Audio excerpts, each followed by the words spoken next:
for coming to the this meeting. It's a meeting that isn't a meeting, in that it's virtual and therefore we can't take any decisions. So certain aspects of the meeting, in order to be formally endorsed, have to be deferred to when we meet formally, which will either be at the next scheduled meeting when we meet in person, or if there's anything that needs to be done urgently before that meeting, we will convene a very brief in-person meeting to endorse whatever we have to do. But looking at the agenda, I don't think that will be necessary.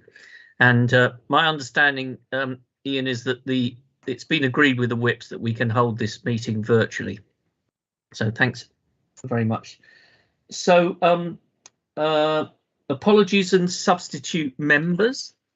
We have apologies from Catherine. Are there any others? None other than that, Chair. And we're privileged to have John Moss with us this evening. Thanks a lot. Any declarations of interest? Okay. And the minutes. Does anyone want to make any corrections to the minutes? I'd be grateful if they were raised now, because we will obviously be looking at these minutes at the next meeting. We'll be looking at two sets of minutes, possibly the minutes of that, and we'll be endorsing the notes of this meeting. So if you've got anything to raise, I'd be grateful if you do it now. I don't think I need to go through page by page, do I? Has everybody had a look at them? Thank you. Okay. Do we have any public participation requests? None received, Chair. Okay.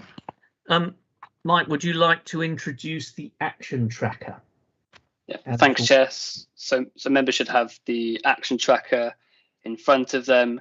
We've received a few responses since the last meeting.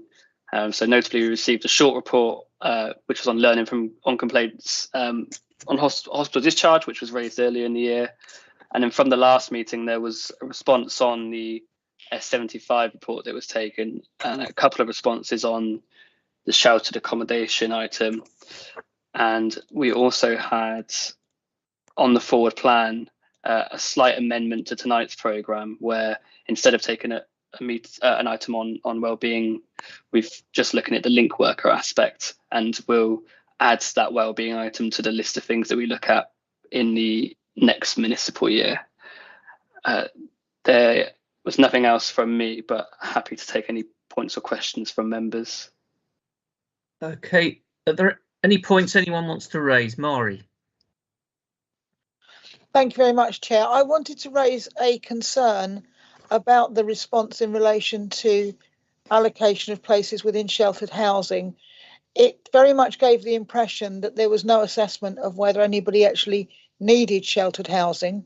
They were merely assessed to see if they could live independently, and there was no assessment made as to whether anybody had any prior history of antisocial behaviour. It was merely dealt with if it arose. Certainly my experience through casework is that people are often inappropriately allocated to sheltered housing who have a history of ASB and don't really have any particular need for sheltered housing. They are just of a certain age. So I would be really grateful if the committee would consider a recommendation to the housing team that they should ensure that anybody allocated to sheltered housing is in need of that kind of housing because of their disability or their vulnerability, and that people with a history of ASB are not allocated to sheltered housing. Thank you. I think that could wait till our next formal meeting, couldn't it, Mari? Oh yes, yes. I wanted to get it down while I remembered it. Yeah, we don't need to meet. So, Mike, could you make sure that recommendation is minuted? Thanks, Chair. Yeah, I'll minute the recommendation, and I will get in touch with housing officers to follow up. Yeah, you can follow it up. But we must make sure that we make it formal at the next meeting. Thanks, Maury. Have you got anything else? Thanks a lot. You still have a legacy hand, but Terry has indicated. Yes, I was going to agree with Mari because I've had several similar problems at sheltered housing. I hear what you're saying. We're going to talk about it, pick it up properly next time. But it certainly degrades the experience for people that, in my mind, are entitled to sheltered housing when they get people who don't actually need sheltered housing, but may very well have other sort of needs, and certainly a record of antisocial behaviour or present with antisocial behaviour. So I think that's something we need to pursue, and we can come back to that properly at the next meeting, as you said. Hey, thanks a lot. Mike, there were just the actions 20 and 25, which don't seem to be complete. That's right. So action 20 is with a contact at NELF, so I will follow up with them because I didn't hear back. And action 25 was on a briefing on vaccination statistics for staff for care staff. And I did send an email around asking if members wanted me to set it up, but I haven't received a response, so I can recirculate that. And if members are interested, I know that officers are willing to hold that briefing virtually. Yeah, that would be good. If I think if you could do that. I couldn't quite remember what those actions refer. I mean, the vaccination was clear, but the other one I couldn't remember what it was about. I think it was to do with patient feedback, if I remember correctly. Yeah. Okay. Thanks very much. And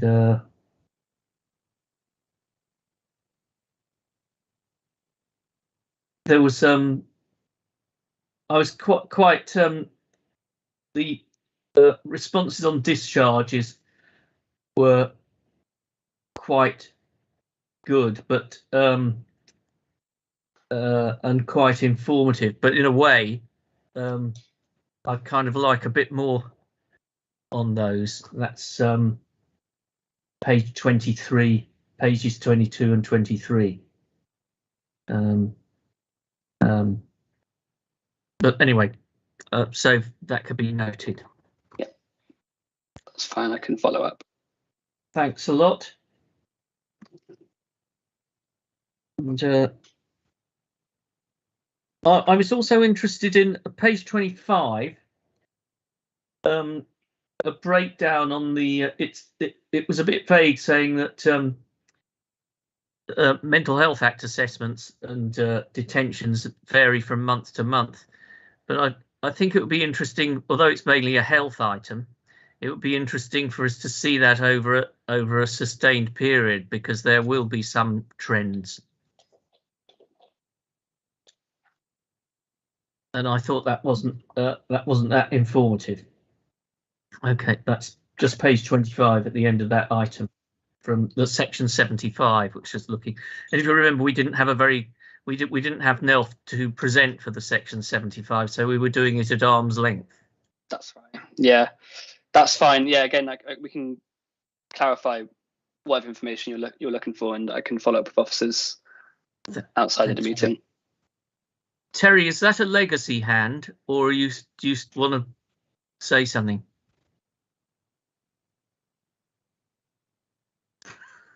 Well, I think it's the former. Okay, right. Thanks very much. Let's move swiftly on to employment for learning disabilities and autism, which I think is page 30, if I remember correctly.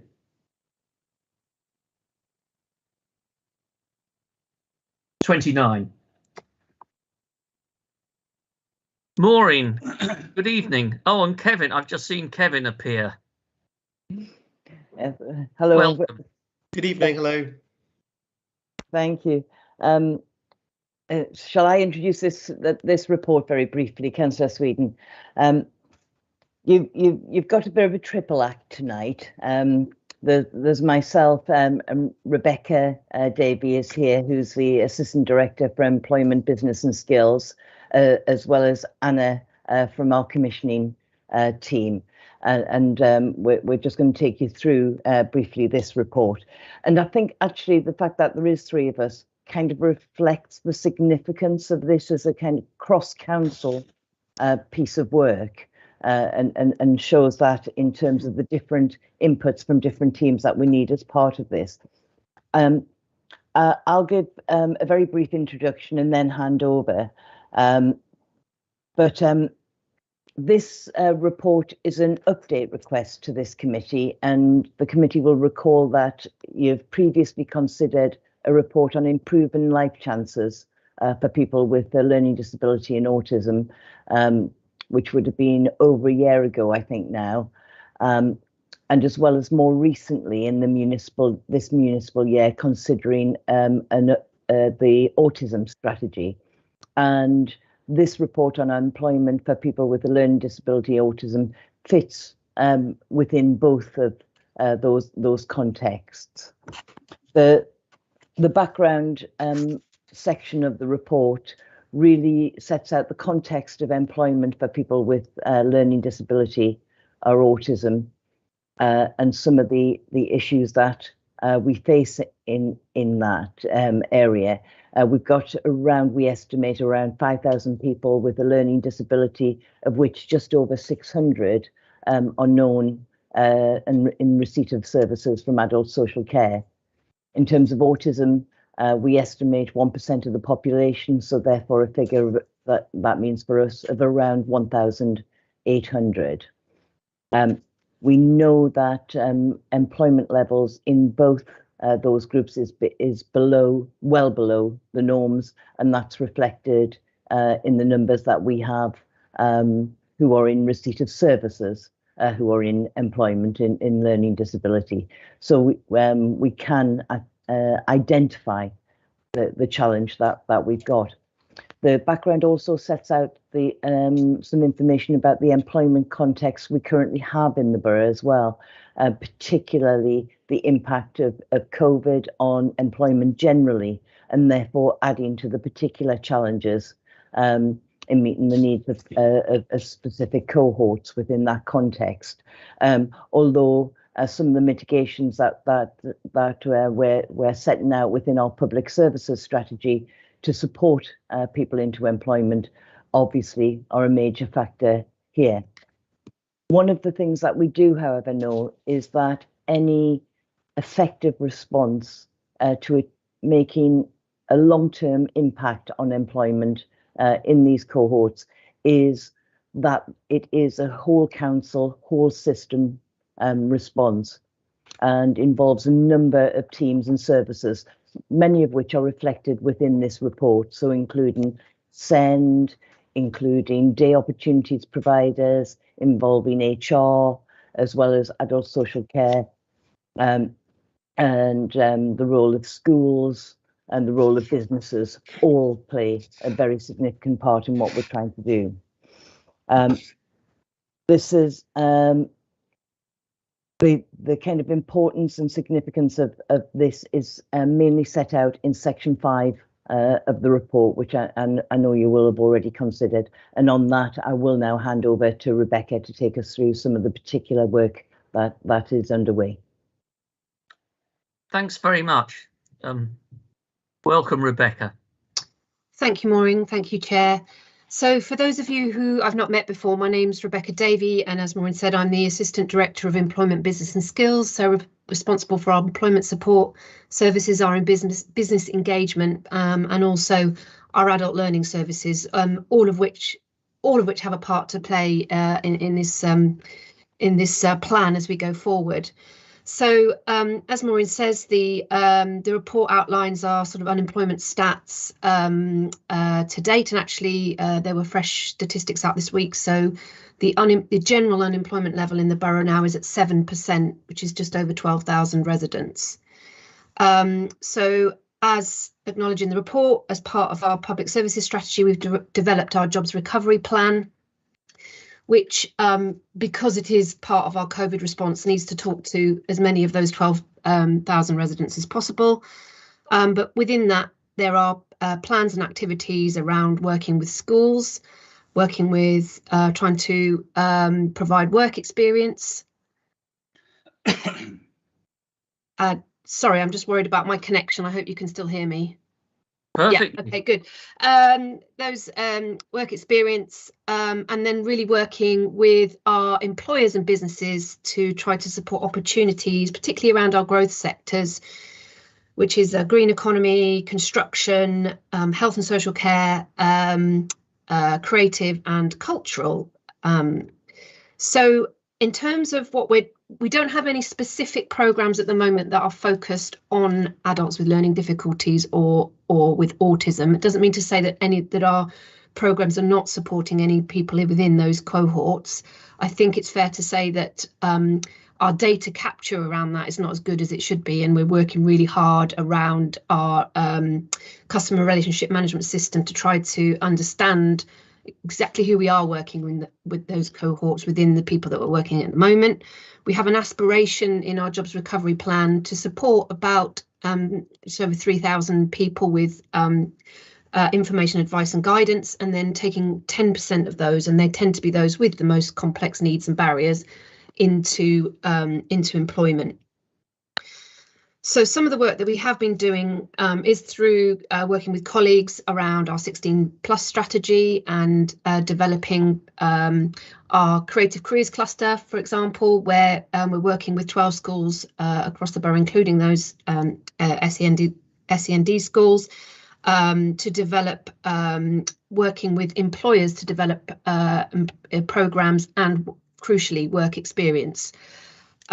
We are also working through our adult learning service to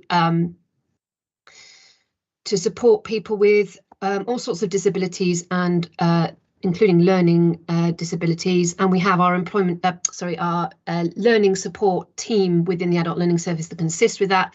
And what we'd like to do is explore how we can develop that further in the coming year to really focus on this particular cohort. So I know that you will have lots of questions. Our overall jobs recovery targets are, as I said, trying to get about 350 people into work.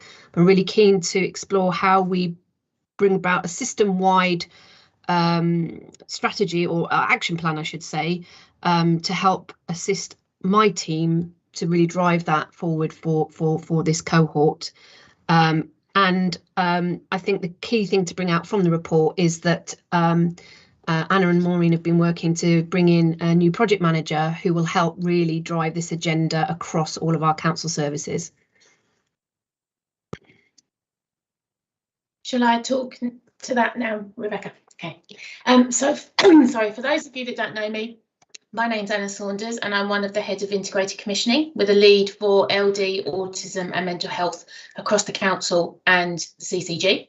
And I've been working with Maureen for quite a while on the developing of the Improving Life Chances programme, and hence here to support this item around employment. So just to kind of pick up on what the others have been saying, the really critical thing is the cross-council and cross-system working, which is why we think that the project manager is really, really key. Learning from other areas it's where you have a relentless focus, where you're working with schools, where you're working with families, where you're working with employers, promoting good practice, showcasing what the art of the possible is and linking people up. And it needs that focus. We've had the ambition to improve in this area for quite a while, and we need to really move forward. And to move forward with that, we really believe the project manager is key. So some of the key areas that we think are there to link up are the work that's going on in SEND around preparation for adulthood, which is about really setting the expectations with young people that work is achievable, and with their families and carers, giving them really good preparation experience, work experience, exposure to employers. Project Search is run by the NHS, operates at Barts, has 70% success rate, an internship programme. It's really successful and run with Whitefield. So it supports some people with really complex needs and supports them into work. So those are the kinds of opportunities that we really want to build upon for young people, so that work is an expectation for young people. And then we also particularly focus on in the post-16 strategy. I'm not an expert in this area, but you'll see the person that helped us write that bit of the report made a really interesting observation about the percentage of people with EHCPs that are NEET. That's absolutely fascinating. That actually that is a critical time. So the development of that strategy is really going to help us to work with those young people and get them into employment rather than that point where they could actually drift away. I think members will know NEET, not in educational employment or training. They might not know EHCP. So sorry, Education, Health and Care Plan. That's right, absolutely right. Yes, sorry, my apologies. So and then the third strand really is working with those people that have already, as Maureen said, already settled into day opportunities, or maybe have not worked for many years, and how we can reshape the offer for them to make it much more outcome focused and work focused. So other places are very successful in developing social enterprises, job carving, and kind of a move on from the traditional day service. So we'll be really working with the day services to match them up with employers and create those pathways. And then lastly, one thing that I think is really important for us to showcase is us as a council as an exemplar. And that's where other places have worked really, really well. And we've got a real opportunity now with the new people strategy to think about how we can act in that way. So we're already a disability confident employer. We want to have conversations with HR about how we may become a disability confident leader, or what other kind of strategies they've got that they can support us in this work. And then finally, I think just to go back to the really key point of the project manager, so weaving those strands together and creating a programme. So this is not about a separate strategy. It's about bringing together all of the strategies that we've already got and making them work for this group of people. I think I'm going to stop there because I can see there's lots of hands. Thank you very much, and I'm sure we are moved by your obvious enthusiasm for this work. I have Mari first, please.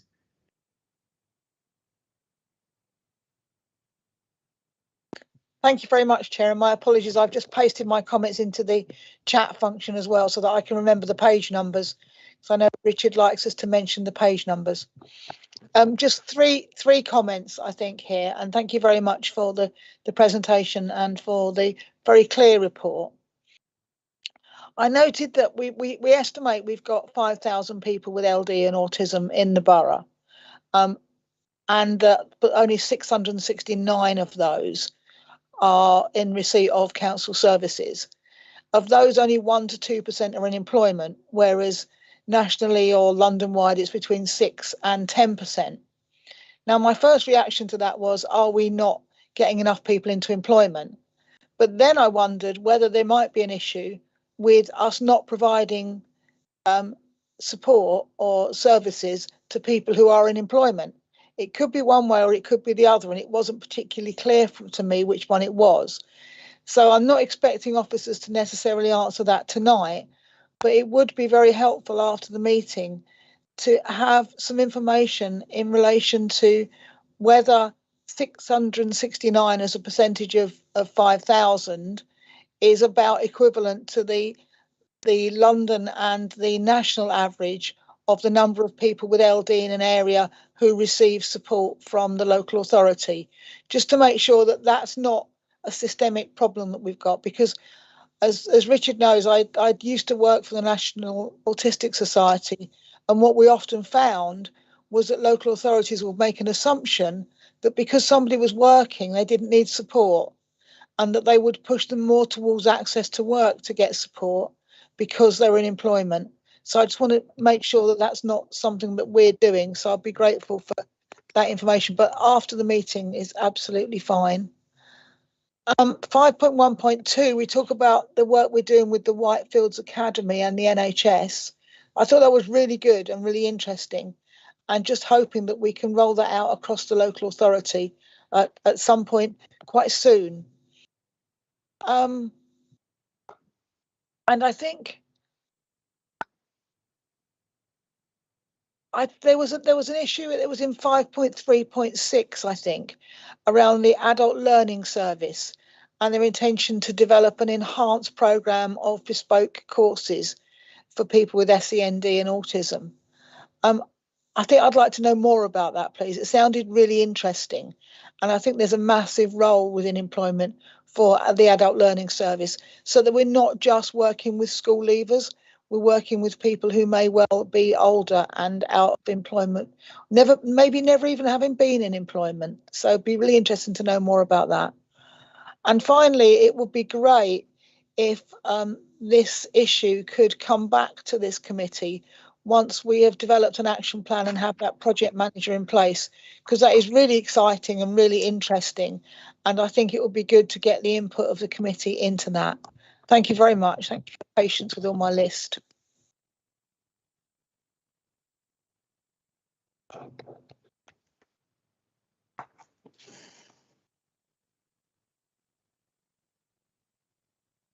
That was a lot from me. Thank you, Richard. You're on mute, Richard.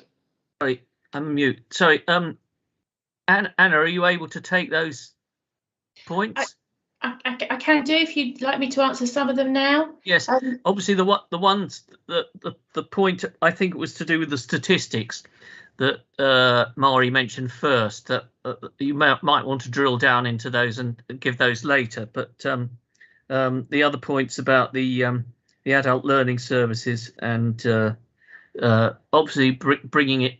I saw everybody nodding about bringing the issue back. I think there was another point you made, Mari, but which I didn't note. Whitefield School project that we're doing with the NHS. Oh yeah, 5.1.2. Yeah, absolutely. Yes. So absolutely, we would very much like to work with the council to look at some sort of replica of that model, and we want to talk to HR about the possibilities of that and how it may have operated in other councils, because it's a particular NHS model. So take some learning from that and work with HR to see what the possibilities are and what the barriers might be, you know, and understand those. So absolutely, we'll make sure that that's in the programme of work that we're going to do. I've got a bit of an answer around the support, not in terms of the data, but I think one of the things we certainly haven't done in Waltham Forest well is the support to help people remain in employment. So there has been initiatives to get people into employment, and often one of the issues around people with learning disabilities is the support they may need to remain in employment, and that may not be an adult social care need, and so they may not need to come to adult social care for that, but we need to think who does support that and how we make that happen. The point about adult learning, I think absolutely it's about, I think, that link up with day opportunities. When you were saying, Hezekiah, about those people that may never have been in work before, it's about those pathways that we create, and also making sure, in my experience elsewhere, that we don't make circular pathways for people, in that they go to an adult learning course and then they go to a day service and do another work experience, and that actually they're meaningful and lead to sort of occupation at the end of them. So I think those are all really key things that we will make sure are in the programme of work, and we'll bring back the actual actions with milestones when we do that. And the project manager starts next week, so we will be able to do that, yeah, within this year anyway.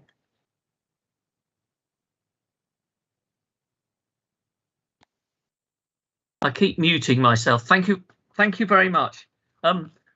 Tim, please. Thank you, Chair, and thank you, ladies, for the report. I think it's very encouraging, very optimistic, and really in support of it. I've seen similar versions over the years, coming back and talking about aspirations and things we would like to achieve. But to be honest, what actually surprised me about this was looking through it and reading through, especially next steps on page 34. We're talking about learning support assistance, adult learning services. We're talking about liaising and dealing with local businesses, work experience for young people. To be honest, I would expect all of this to have been happening. I would kind of think that in the background, a lot of this work is being done. Do you think that's why we've fallen behind in terms of the percentage of employment that we have amongst people with learning disabilities, as opposed to, you know, statistical neighbours and nationally? My view is that it's a mixture of both. Some of those activities are happening, but there is a bit potentially people are stuck in circles, as I was just talking about. So people might go on a work experience course at college, and then they'll go and do a work taster in their day service, and then they don't lead to employment outcomes. And also probably that we've got an awful lot of good work going on, but it's not necessarily joined up. And I think what we really haven't done is the work with employers. That's what's different for me in Waltham Forest than when I've worked in other boroughs where we've been much more successful, has been that work with employers around what are the barriers for you, what are the challenges for you, and look at these amazing opportunities and how can we support you to exploit those opportunities. And I think that's the bit that's been missing. And where it has worked, like Project Search, it's been really successful. So I think those are the things we need to really focus on. Is the join up really, and the join up with employers, which I think will really make a difference. And do you think it will also help if our council, that we lead by example and we look to do that ourselves? It has to, doesn't it? I mean, I think we are a big employer, and that has to be one of the key areas that we start in. And I think, you know, we've all made the commitment. I think some of it can just be about promoting, you know, when things are working really well. And we had a shared experience today of a young man that's got a market stall on Walthamstow Market, and he's got ASD, and the parent forum have asked us to share that. Now I think we can facilitate that, can't we, and show what good practice that is, and that shows opportunity, and that builds opportunity. Absolutely. Some of what are being classed as disabilities in some certain professions and skills, these are assets. So if you're looking for somebody who's going to be an IT programmer or something like that, these are people you would seek. I was saying before the meeting started, my employer, they have an operational team up in Newcastle in one of their offices there, and it's all the staff there have got various levels of learning disabilities, and they give them 100 tasks a week. So 20 a day, repetitive, just go through them on a list. And it works wonders for them. Yeah, obviously they're supervised to get all the support they need, and it's really successful model. So things like that, just other initiatives, and having a look what other people do as well. Okay, thank you. Thanks for that, Anna and Tim. And I did suggest before the meeting that members might wish to go on a Teams meeting with the head honcho at Tim's employer, who oversees this work. But I think I'm now going to suggest that you, Anna and Rebecca, you may wish to join us for that meeting, if that's all right with Tim, and so that we can really learn, and we can really pick up some forward-looking and innovative practice, excellent practice. And I thank you very much, Tim, for agreeing to that. I know that you have never been backward in coming forward with volunteering your employers for the benefit of our residents, both as a corporate parent and now as a concerned adult. So thank you very much for that offer.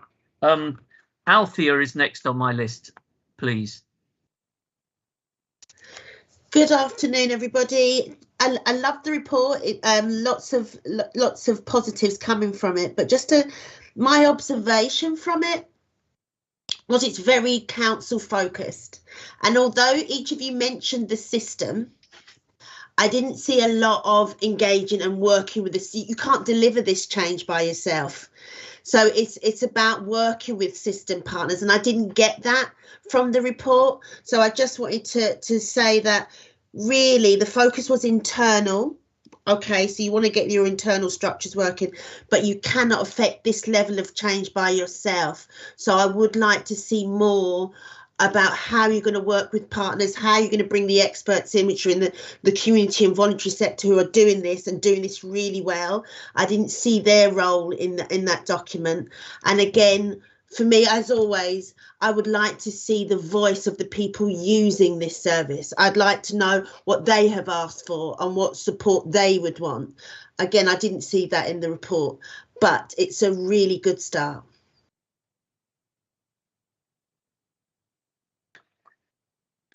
Thanks very much, Althea. I'm not sure that requires an answer, because it's an observation, yeah. And I'm sure that we all accept the observation.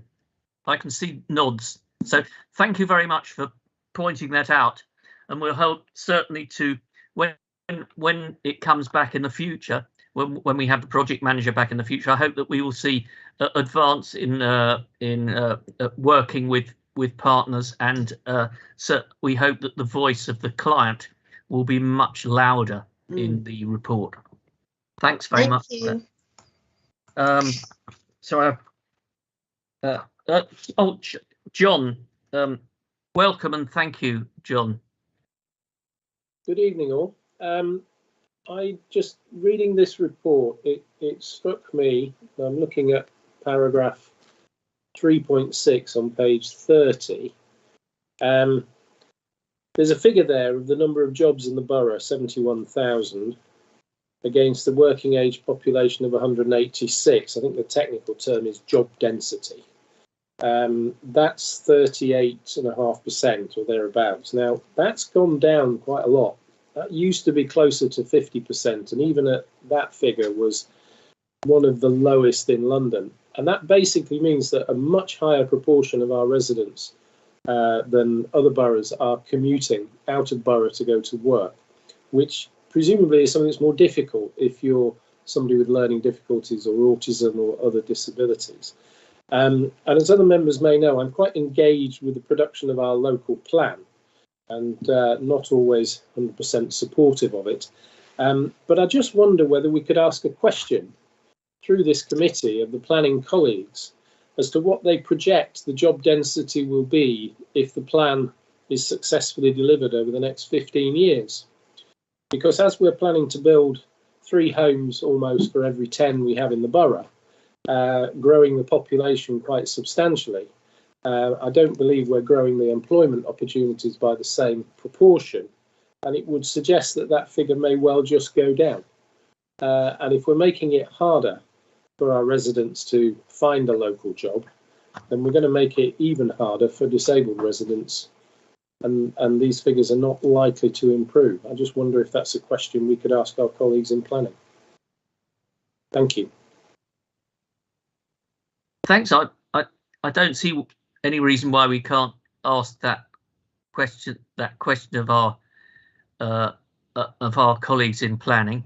I think also that if John's suspicion turns out to be accurate, and it would, bearing in mind the amount of the additional accommodation that is projected to come to the borough, it's quite likely.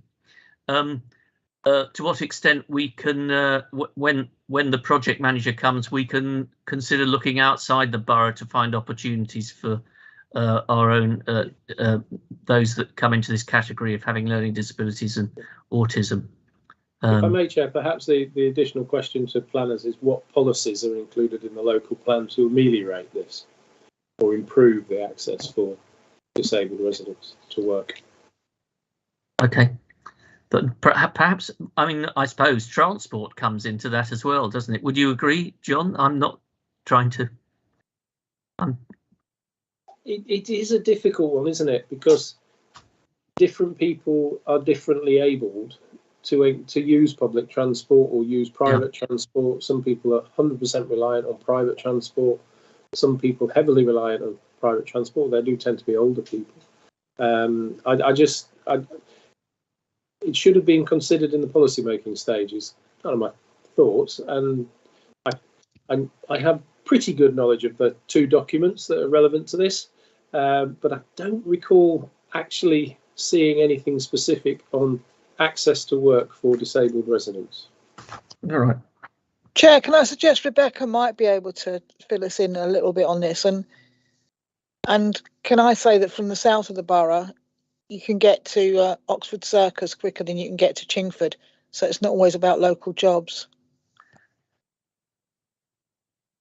Okay, well, and indeed, part of the support that people can be support with public transport. And when I was working with Learning Disabled Client Group, we worked quite well so that my clients could become confident on public transport, or confident to get a cab or an Uber or whatever. I'm not. I understand John, where you're coming from. It's a very legitimate question, but it may be that there will be fewer opportunities per head of the population in the borough. It seems quite likely to me, really. And there may be more nominal opportunities in nominal terms, but in proportionate terms, there may be less. I would add, Mari, that it's quicker to get from Chingford to Oxford Circus than it is to get from Chingford to Leytonstone as well. Yeah. Okay. Well, thanks very much. I think I've made a note, and Mike will have made a note of the points you make, and we will make that question. And we look forward when we get feedback. We look forward to, you can, if we're online, even if we're meeting formally, you'll be most welcome to come in remotely to for that item, John, if you'd like to. Thank you very much. Anna and Rebecca, would you like to just answer that? I mean, it's mainly a question directed at people who aren't here, but yeah, I mean, I just come in on the job density point. I'd have to go back and check the figures and the trend, and obviously as well, the nature of the type of work is changing in our borough as well. So even in our industrial areas, we're seeing sort of some of the bigger sheds convert into more studio spaces, which might actually present better opportunities for this cohort than perhaps previous roles. I don't know, I'd have to look into it. And then I would pick up the point, it is about accessibility to jobs, and some of that will be about transport, some of that will be about location, and some of that will be about the type of job as well. So it's quite a complex area, I'd suggest. But yeah, I'm happy, obviously through committee, but also I'll pick that up with my colleagues as well and come back to you on the density figures and the impact of that. Okay. Thanks very much. Maury, is that a legacy hand? Could I come quickly back in at that point? There was a very specific example in Hyams Park of a employer with a great track record of employing disabled people that has now closed, and part of the reason for that closing is the change of traditional industrial units to studios. So I'm not sure whether it works that way, Rebecca. Apologies. Okay. Yeah, I think that remains to be seen. I'm just saying that the changing nature of the nature of our employment spaces is changing, and I think we need to try to work out what the positive angle for this cohort is in terms of that. I agree. All relevant. John, is that have you exhausted your line of inquiry on this item? Thank you. Jonathan, please. Thank you. Before I ask my specific question, I just want to draw your attention to page 30, 3.7. So our new Equalities and Diversity Inclusion Strategy. It's brilliant that you've mentioned this in your report, because what you're trying to achieve there in terms of your future plan for work ties in nicely to our main focus around our new equality strategy, because our new equality strategy is about getting people into jobs and employability. And so I think it's brilliant that it's in there. So I can only assume that you're working closely with the equalities team in the council and the organisation which we've commissioned to do that piece of work with us. So that's brilliant. My specific question is I want to get a bit more of an understanding in terms of what you mean by learning disabilities, because we had a quick discussion about this in our pre-meeting. And who are we talking about here? Do we have figures? Do we have a breakdown? Because I suppose my question relates to something that kind of Tim touched on. If we understand people's disabilities and what they are, wouldn't we be in a much better position to then be able to help them identify work which is appropriate for them in terms of their capabilities?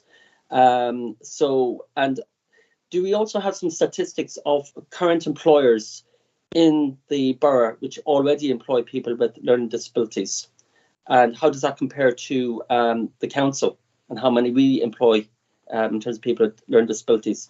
So there's probably three sets of figures there which would be useful for the future, and they'll probably those figures probably inform our direction in terms of trying to support people with learning disabilities. Thanks.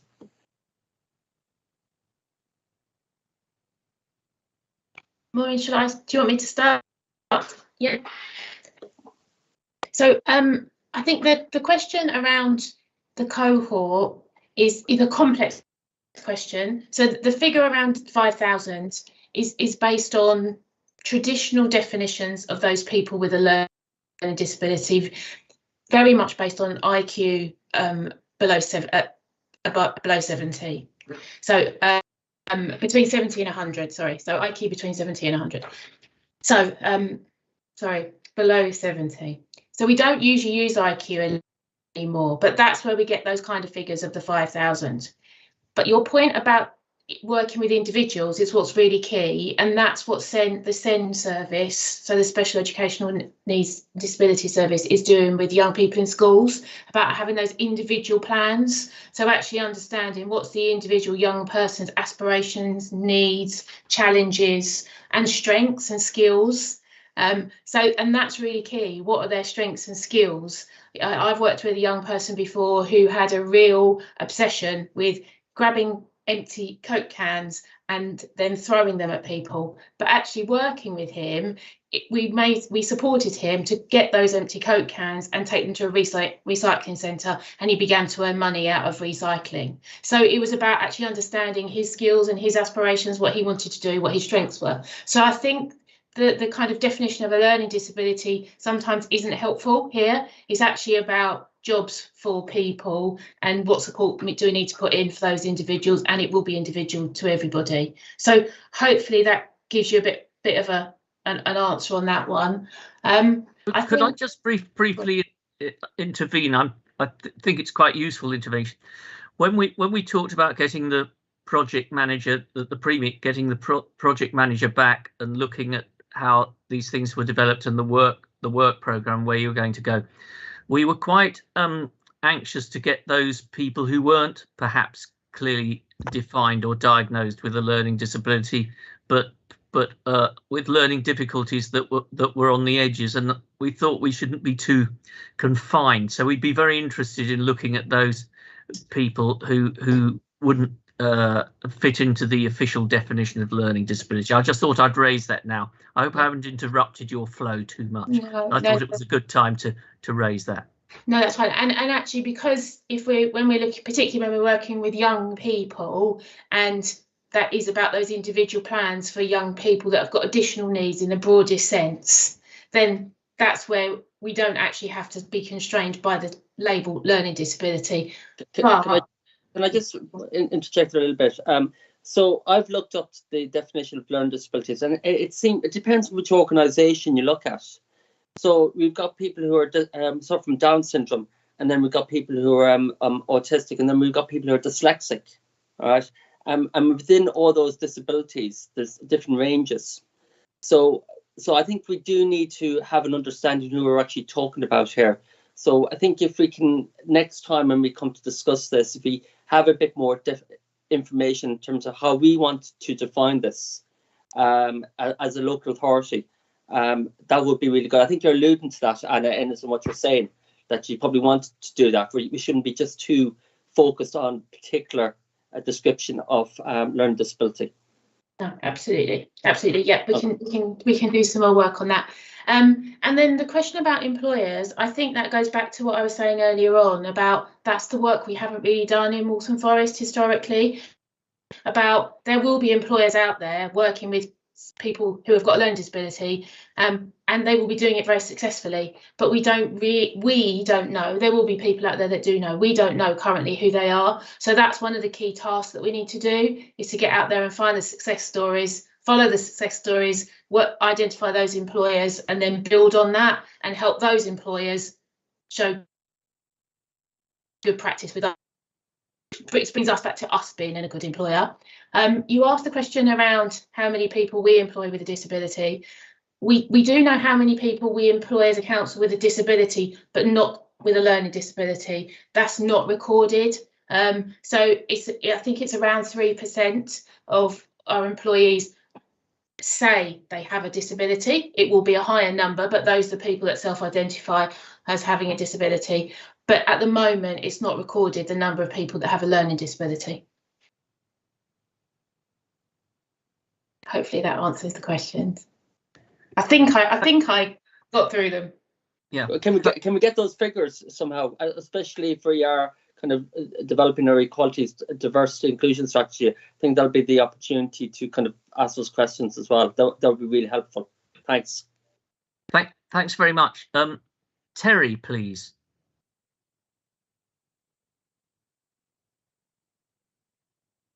Terry? Yes, sorry, I was muting and unmuting at the same time. Yes, I've been listening patiently, so I picked up one or 2 points. I wanted to bring up a particular area, which is a bit of a minority thing, but I think it's a useful area to bring. But if I could just pick up on what other people said. One thing that does strike me across this, and I remember when we were doing work on the Olympics, one of the problems we had when we were trying to set up employment support in the general sense was we actually didn't have the resources. So let's say Newham was much better resourced than we are, and we actually had to find money specially to bring our level of support up to Newham's and probably Hackney's as well. I just wonder, are we truly assessed to do this sort of work? And I get the impression from some of the comments that are being made as we go along that we perhaps aren't.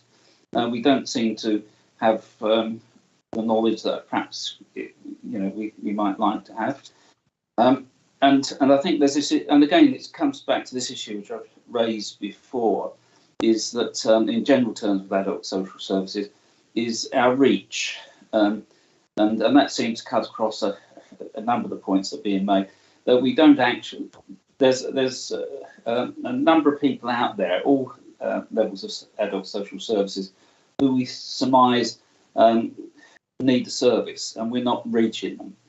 And that's, I think, something that's come through the discussion with some of the more specific areas. I think the other thing is, in terms of employment, I think we actually have to be realistic, and this is not a new issue, in that historically this borough has always been a dormitory borough and has sent, I think it historically has been the borough with the most proportion of the people going outside the borough to get work. So, and I don't think we have done this work, but perhaps be corrected. You were talking about doing stuff in borough, but quite clearly, if that's likely to continue into the future, then we need to be building up contact outside the borough with major employers, and so obviously within the borough we look to our major employers, which are ourselves, the health service. No one's mentioned those. They're their second largest employer. The third largest employer is Spitalfields, which is a very diverse sort of thing. And so that was the and again picking up another point of John's, and I hope that, and you're quite right to focus on planning and the local plan. I would hope these days that as we progress development plans through the borough, we're looking at mixed developments, and by that I mean obviously we've got housing and types of housing, but we should be looking to maintain employment that we have in the borough and developing employment as part of those schemes. I think it was a former leader of the GLC who said that for every 1,000 jobs, for every 1,000 people we house, we create something like 250 jobs. So there's obviously as we build the population, that there are people that get employed to support them. We need to perhaps make sure that we, alongside that, develop opportunities. And for example, the Construction Skills Centre is an obvious place in my mind, which is well placed to focus attention on new types of jobs, particularly within heat conservation area. The particular point, which is a very specific point, and which is where I started off, as I said, I long down the list of listening to everyone else, pick up the other things, is we have a new initiative taking place in the borough, which is situated in North Birtwick Road, and unfortunately I can't remember its title. Rebecca might have picked it up. And I think one of the characteristics of children drop out or in danger of exclusion from school is that a lot of them are young people with learning disabilities. A number of them are autistic. We are developing this resource based at in North Birkbeck Road, which is supported by satellite centres that are being developed in schools, which is meant to try and, in a sense, its basic purpose is to stop kids being excluded. But a lot of the, again, being a school governor, I noticed a lot of some issues we have, and again, this goes back to the resourcing again, is that EHCs are not progressed quickly enough, and that again will affect young people learning disabilities at a very, very early stage, and that so they can progress through their school career without getting the support of the key periods when they want it. I just wonder whether we are working with that particular new service, and with schools for that matter. I know we're talking about adult services, but adults at certain stages of their development are young people as well. What work we're doing, as I said, with this new service that's being developed, based in North Birkbeck Road, is headline title, I can't remember. Okay, thank you. Rebecca's going to pick up the funding and the specific initiative point. But there is an awful. You've made a number of points that we will come back to, Councillor Wheeler. But Rebecca will kick off. Yeah. So thank you, Councillor. So just picking up on the funding and resourcing issues. So the employment support service is not a statutory service, and so our service is predominantly funded through external funding. So in the past, and in fact still, European Social Fund funding via MHCLG, I forget their new name, DLUP. And so to a certain degree, our programmes are designed to deliver the outcomes of those funders. And we also work really hard with our Section 106 contributions as well for employment and training to make those spread as far and wide as we can. So it is an issue for us, and resource-wise, for example, Newham have a massive amount of Section 106 because of the amount of development in their borough, and therefore their service is a lot bigger than ours.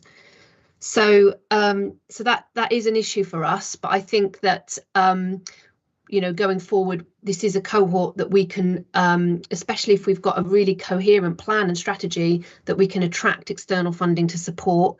Particularly, for example, from Department of Work and Pension, who are also one of our bigger funders, who have their community funding programme, which is each year focused on specific cohorts. And then picking up another comment on what Councillor Wheeler said around, I think it is the new pupil referral unit in North Birkbeck Road. Yes.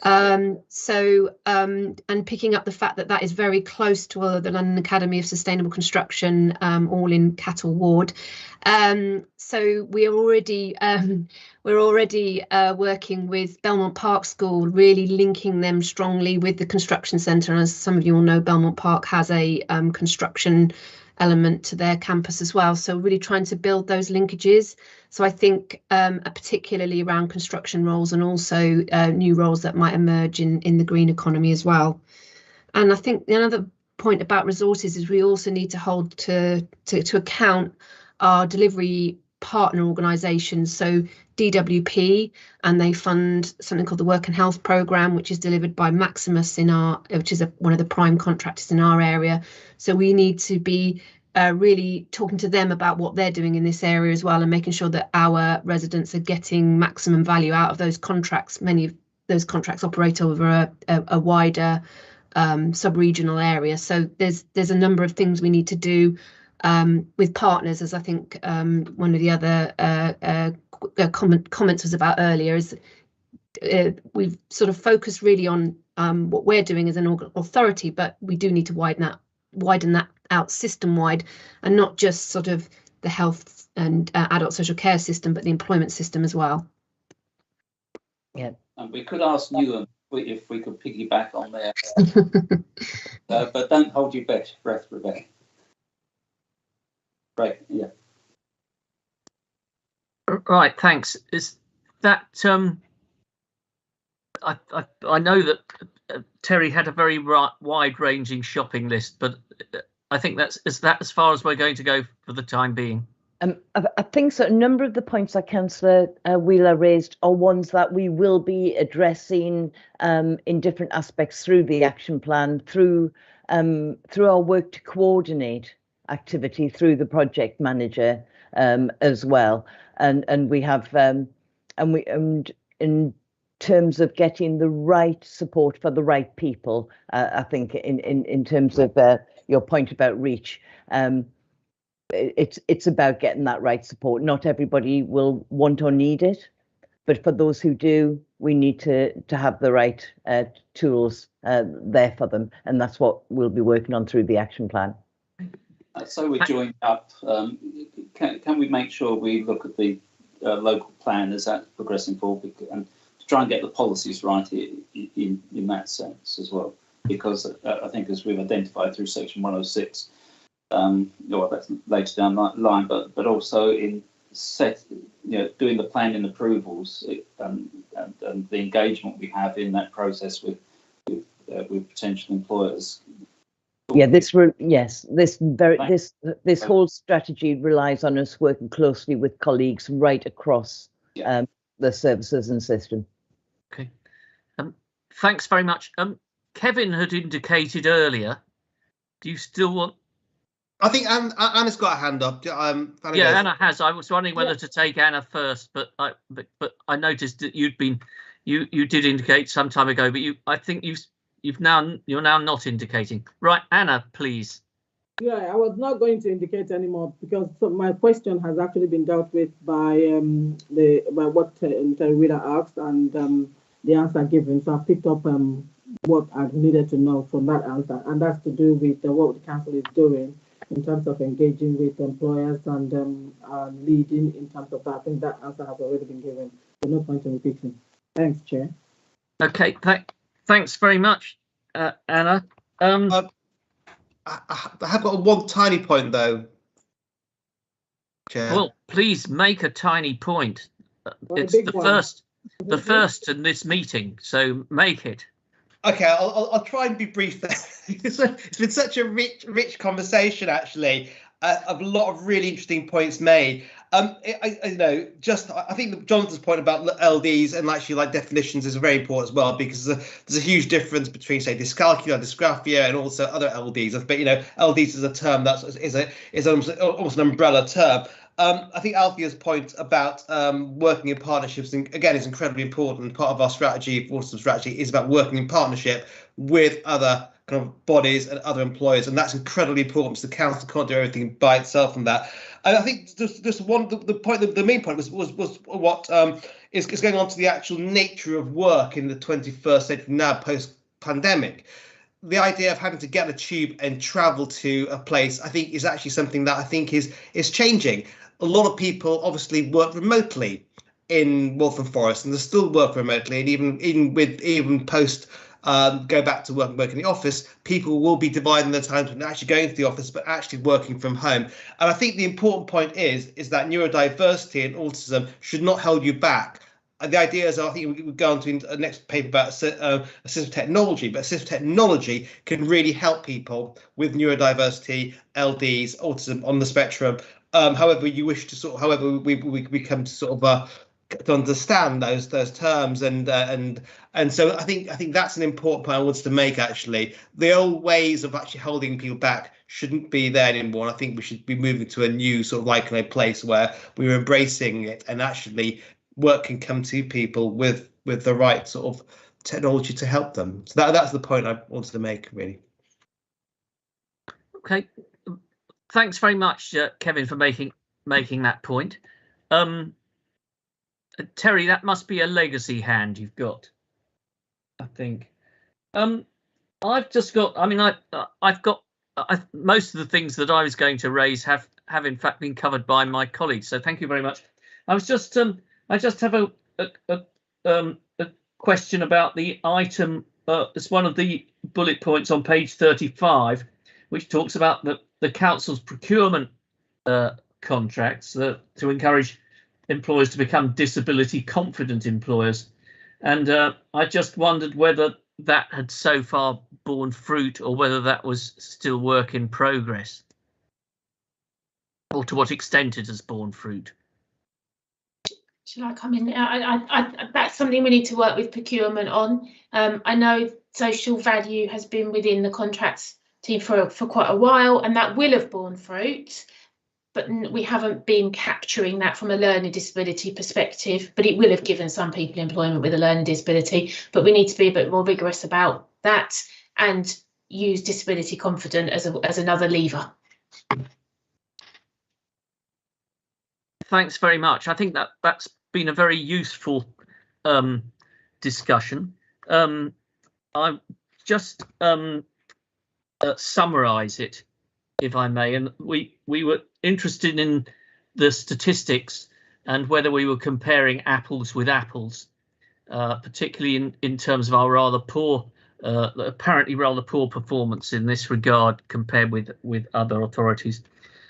We looked at the adult learning service role and the fact that needs to be involved as people change jobs throughout their lives. We want to return the item to come back when the project manager's in post to look at the programme in order that we might have something that we want to add. But I think we want to hear how a lot of the aspirational policy items that have been discussed tonight are beginning to firm up. So I would think I mean, of course, those of us who are elected don't know whether we'll be here, but I would like to task the officers to bring this back to our successors, our heirs and successors, according to law, as the phrase goes. Probably, I would think, I don't know, when do you think would be a good time frame? 9 months, a year, something like that? A year, say? This time next year. Okay. Thanks very much. Understanding barriers fully. A phrase I think that, Anna, that you made, in that there should be no circular pathways. And I think that's a very important point, that people could, they can endlessly do training, but they never actually get into a job. And we need to make sure that doesn't happen. I referred to our performance, the poor statistics. The lack of joined up work was raised. I think that was between council departments and with employers outside and organisations outside the council. I think that was Althea. And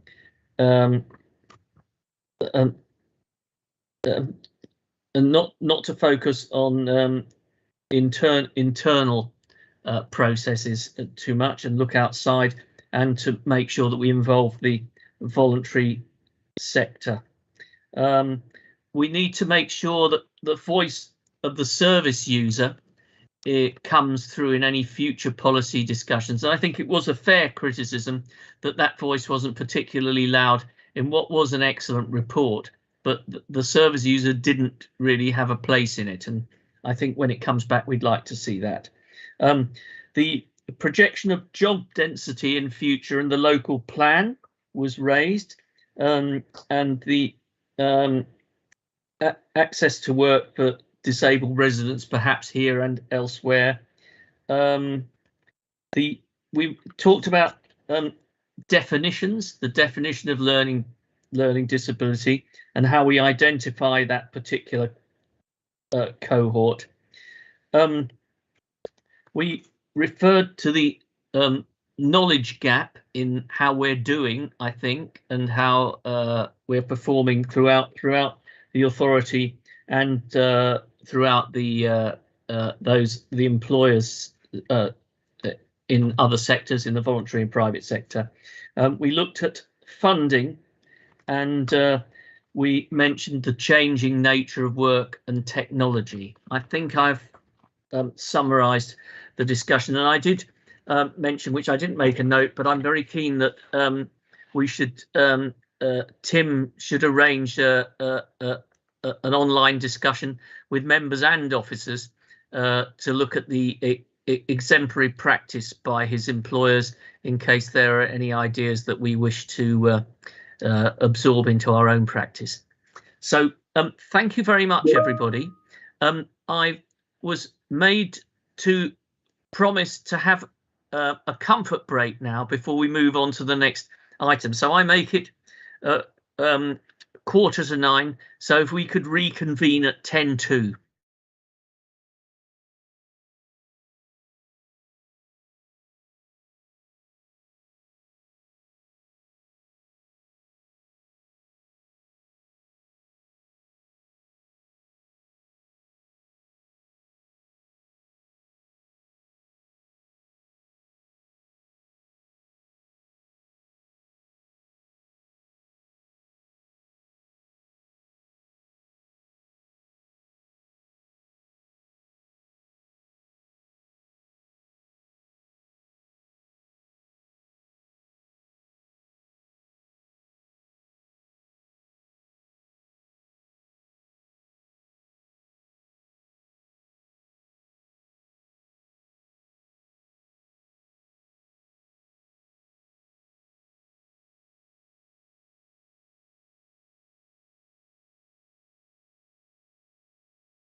Thank you. Who's presenting? Michael? That would be me, Chair.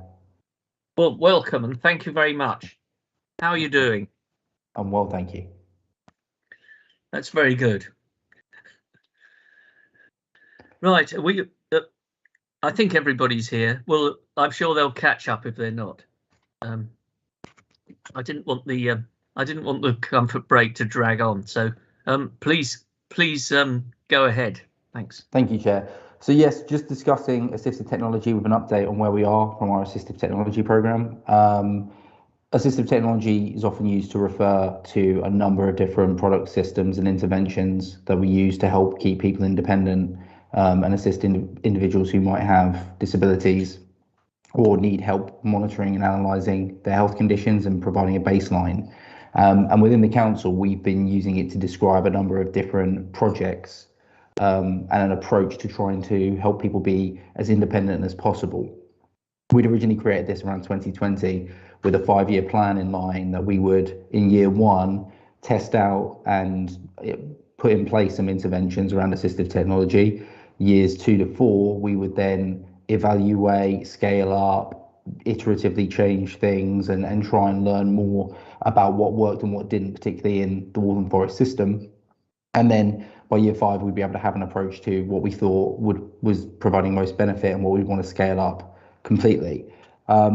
Unfortunately, due to the COVID pandemic, we have had to, as we've had to with many transformational areas of the council, cease some work in order to focus on COVID interventions and COVID recovery. But we're now looking at, in 2022, how we restart areas and increase some of our activity on other areas around the assistive technology projects. Within the paper, you'll see that there are a number of projects that we're referring to that are getting particularly being worked on at the minute, with some that will be familiar to you, such as those around telecare and community alarms, but then some other pilots and other devices that we've seen either a potential that we'd like to explore and we'd like to understand what the complete benefit would be for service users by piloting these technologies, and others that we want to expand and increase the usage of because we've seen the benefits that they provide, such as services like Coordinate My Care, which helps individuals on palliative care pathways. Between all of this, we're hopeful that assistive technology will allow us to better understand, particularly proactively and preventatively, where we might be able to intervene. Many of the things that we're trying to pilot are there not to be done reactively when something goes wrong, but to try and improve quality of life and care experiences, to try and either stop moments of crisis or allow us to know that moments of crisis may be occurring when we move forward. Some of the more traditional resources, such as telecare and community alarms, we're also planning to explore with the market what additional benefits and technological advances may have been progressed over the last couple of years and we may be able to improve. But I think we also have to recognise that, as with everything, COVID has given us some things to think about, and we may need to go back to our strategic approach and just reflect on whether or not there's any learning we need to implement in here before we go too far down a pathway any one way or another. So the approach that we've put forwards at the minute is based on that 2020 approach. Work will be continuing across 2022 to bring back online some of these conversations and also give us the space to think about assistive technology properly when we're thinking about things that we perhaps haven't been doing as much of as we think we should really be doing. We need that space to think about how we're going to implement it, how we take the learning from other areas, what it means for our local community, and how we want to evaluate success and what success looks like. I think the final thing I'd say, Chair, before opening up to questions from the committee is not all of this is necessarily paid for by the local authority. A lot of this is working in partnership with either the NHS or other organisations. We've been very aware throughout the last couple of years that NHS digital funding has been available for certain pilots, and we expect that to continue, and we'll look out for that when that does continue. But we've also worked quite heavily with the London Office of Technological Innovation, of which Waltham Forest was a founding member, to identify grant funding streams that allow us to test out things such as the hydration pilot, which we think we're excited to see whether or not there'll be benefits for individuals with dementia. So I think that was just a really brief run through, as I'm sure there's a lot of detail that councillors would like to ask about the individual projects and the approach in general. But I'm more than happy to take any questions on that. Okay, thanks very much, Michael. I have Mari who has a question. Thank you very much, Michael, and thank you for a very interesting report. The first question was in relation to clarification. The project for people with LD, I think it was called Brain in the Hand. Brain in Hand, yes. It was quite difficult to work out what in reality that actually was, so it would be really useful to have some more information about that. And I suppose a more general comment is that it felt that the range of projects that were being described were primarily health related. They were to assess people's health needs, to support, for example, people with dementia, to ensure they were well hydrated. And there seemed to be not the same balance I would expect in relation to utilising assistive technology to help people live independently rather than to assess their health needs. And I think it'd be really nice going forward, because some of them are very low level things that assistive technology can deal with. But in an age when you no longer have to answer your front door, you can do that from an iPad. That you no longer have to shut your curtains. You can just say, shut the curtains, and they will close. With community alarms, I think we probably moved on centuries since we used to have those things that were attached to people's landlines. And there should be a whole range of opportunities. The amount of disabled people I know now who've given up on community alarms, they just have an Amazon Echo that they just shout at and it rings somebody. There's a whole world of possibilities out there, and it may seem like a minor thing to say assistive technology is a doorbell that means you don't have to answer the door. But if somebody has limited mobility or a risk of falls, then that can make a huge difference.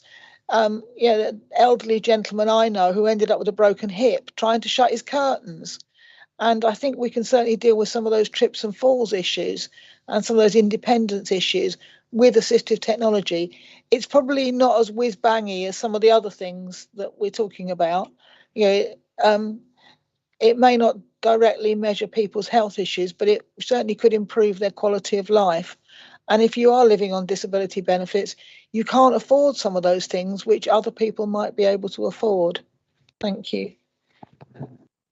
Not at all. I think there were a few things there. So I think the first question was around Brain in Hand. And I know there are a couple of colleagues on the call who are perhaps more familiar with that than I am. So Maureen's popped up. So I'll defer to Maureen on that particular point. Brain in Hand, it's a really interesting proposition.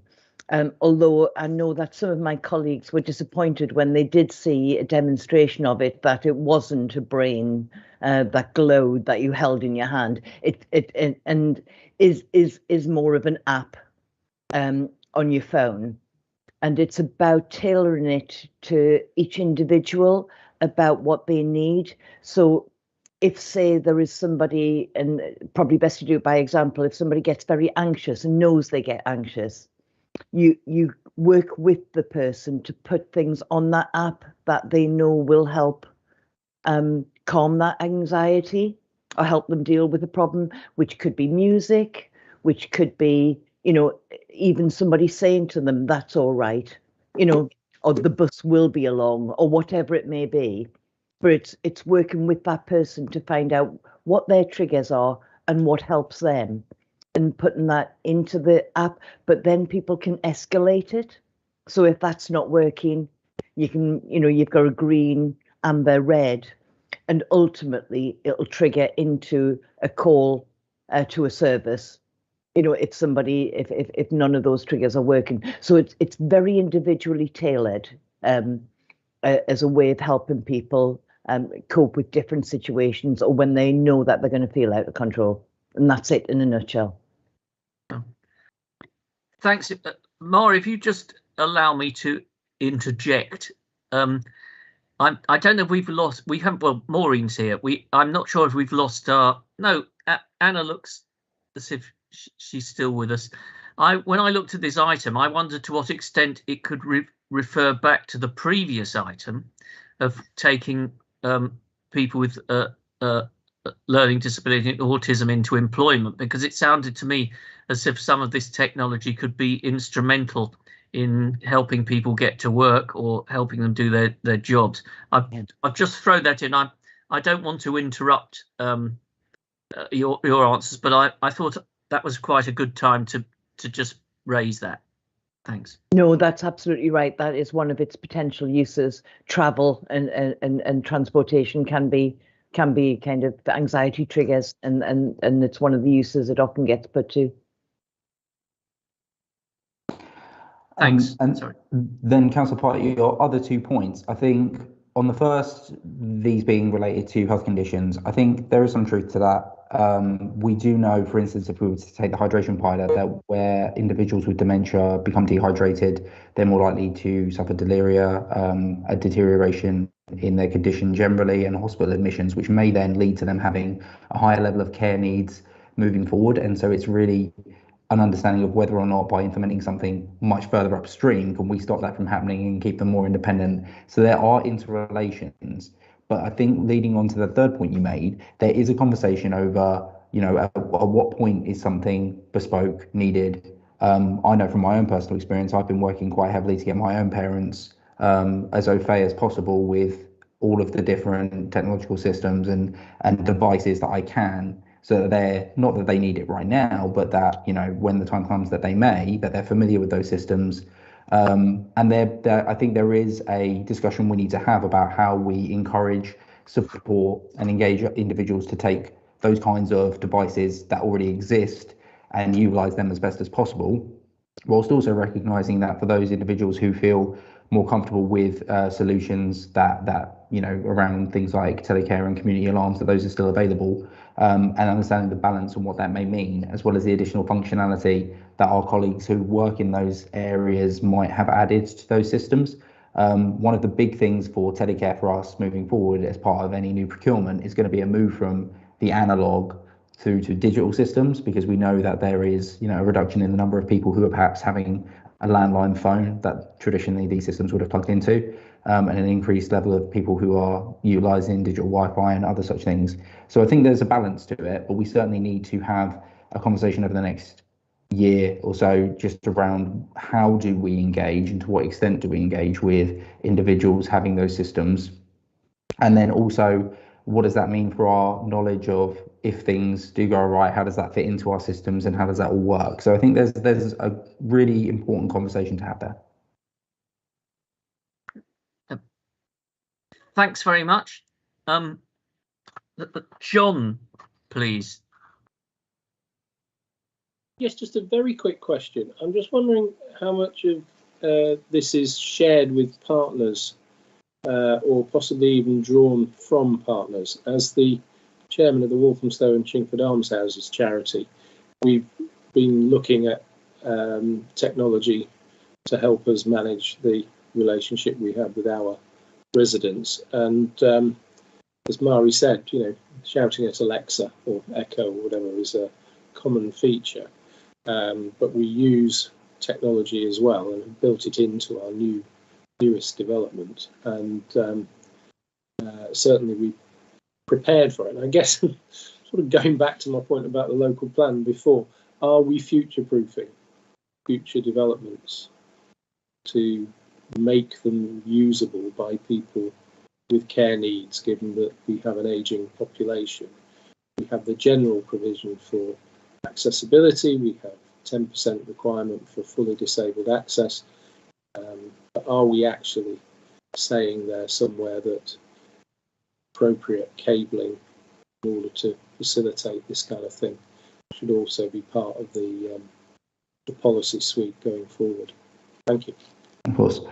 Council, we do work with colleagues at the minute and other stakeholders and partners in the system. We've had a number of partners who run, for instance, sheltered schemes, who have come to us and asked what our intentions are around these sorts of systems moving forward. So it's a conversation we're planning on having in quite a lot of detail with those partners, and we'd welcome those conversations over how we may be able to work together as we implement these. I must confess, to your second point around future-proofing, I don't know, but I will go back. I will engage with colleagues around either what is currently in there or what we can put in there, and bring that back to the committee at a later date. Okay, super. And for everybody else in the room, Councillor Sulmer has asked me to share this with you. I don't know if you can see it. Is it coming up? That's her daughter. Oh, how lovely! Congratulations. Oh, that's beautiful. She's been checking into the meeting and thinks we're all going on too long. Oh, we have the youngest member in Scrutiny. Congratulations from us anyway to her. It's fantastic. That's given us all a lift. So thank Catherine for that. Thanks. Yes, I think just that the last item, if we could get an answer back about the liaison with the voluntary sector in terms of planning for the future, Michael, that would be quite careful if we could get a written update on that. Of course. Sorry, there were two things in there, Richard. One is us liaising with other people who are doing it in the borough. Yeah. The care team, our internal care team, asking our planning colleagues to ensure that they're looking for future proofing in new developments as part of the plan policies. I hadn't picked up, John, that the future proofing was directed towards the planning department, but that does seem now quite blaringly obvious. So I don't we don't have so many we don't send so many messages to our planning colleagues, but thanks for that, because clearly it's an obvious necessity, particularly when thinking about this item. Thank you. Great. I put future proofing, pre-planning. Thanks very much. Anna. Thank you very much, Chair. Listening to this from where I'm coming from or my other job is quite innovative and one of the ways forward. But with regards to technology, I know I'm not too young and I'm not too old, but I struggle with it. In terms of what has been suggested or presented to us, are there any new emerging technology or innovation that are not mentioned in this report that the council intends to consider in the future? Plus, when we do things with clients and their families and their carers, it's often best practice to have their input on board as to what we're delivering. We work in partnership with them. We do things with them, not for them. Was there involvement from families and carers into this? And if yes, how did we collect this information and what was the outcome? What was the feedback from them? That's the two from me. Thanks. Of course.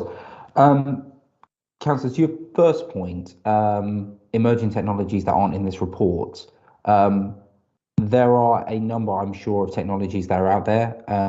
Due to the past 2 years, we've not had the space and the time to sit and think and look and horizon scan as perhaps we would have liked to. That's one of the things we'd like to do. So there isn't anything that I would like to sort of state to the committee at this stage, simply because we haven't had the time to really look, and it would be, I think, premature at this stage to start talking about various other technologies.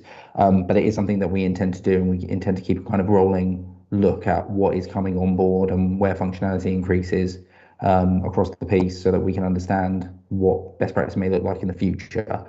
To your second point, each of these sort of interventions will have engagement at various stages. We know that, especially when you're looking at things like apps and you're looking at particular smart devices, if you don't have people's buy-in, they're not going to use it. If they're not going to use it, you're never going to understand whether or not it could have worked, and it will be kind of a futile effort. So we are building in at all points the feedback from families.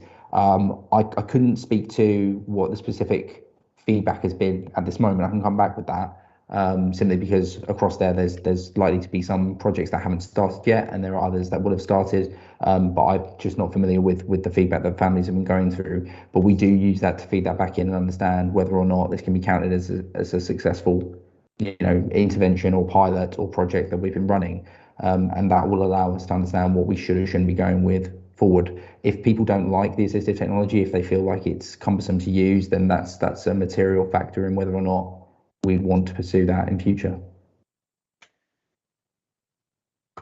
Okay. Thanks very much for that, Michael. Althea, please. Hi, just a quick question about the coordinate my care and end of life care. Can you just give us, because I've heard about it, I've heard it mentioned a few times, and I just wondered what the learning has been from it, and is there anything that we can take from that assistive technology and transfer it to other patients who have complex care needs? I just wondered what your feelings were around that. So I think one of the things that we're very, very knowledgeable about in terms of coordinate my care is that having had the conversations with all the relevant professionals and having it on an urgent care plan has meant that the length of stay in hospitals for people on end of life pathways where they've had to go into hospital is dramatically lower than individuals who don't have an urgent care plan and advanced care planning, simply because it allows us to act quickly and it ensures that people aren't having to wait for conversations that could have already taken place.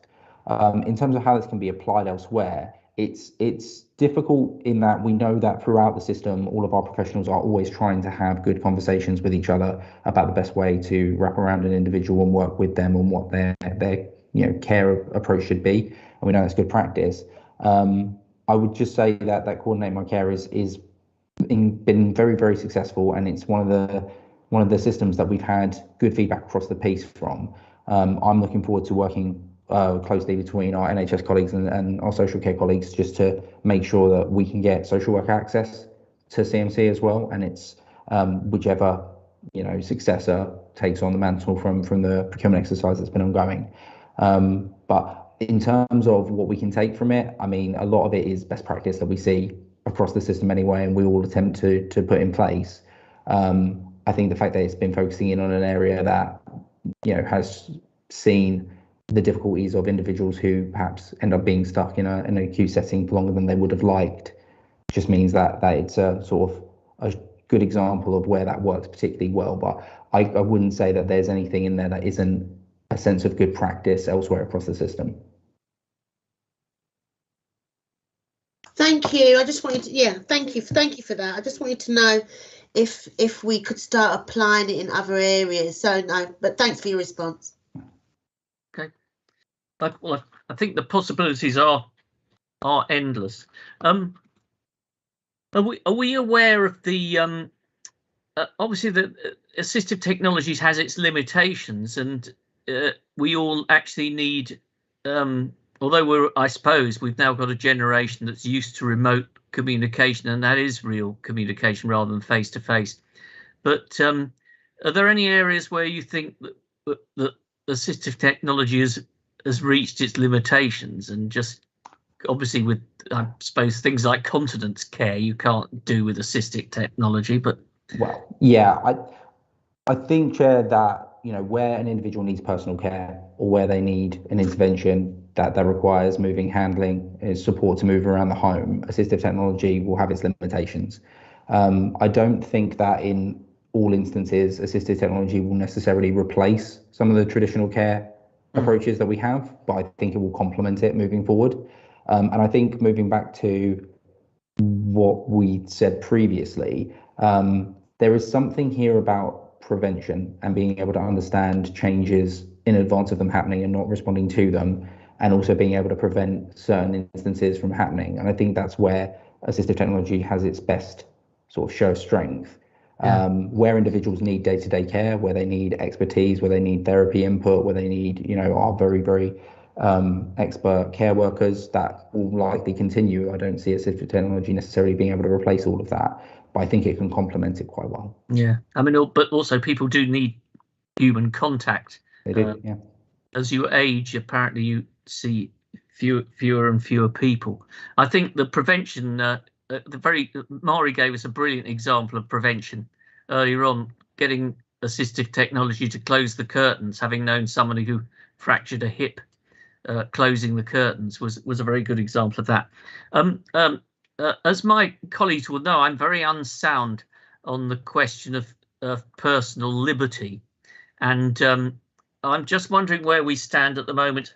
I've always been quite a fan of people with dementia of actually using GPS to check when they've gone walkabout, and I just wondered where we were as an authority on that particular debate. Councillor, I'm probably not the best person on the call. I can see Darren's put his hand up, and I'd defer to him in this instance. Darren's here. Yeah. Hello, Darren. You're probably much better on personal liberty than me.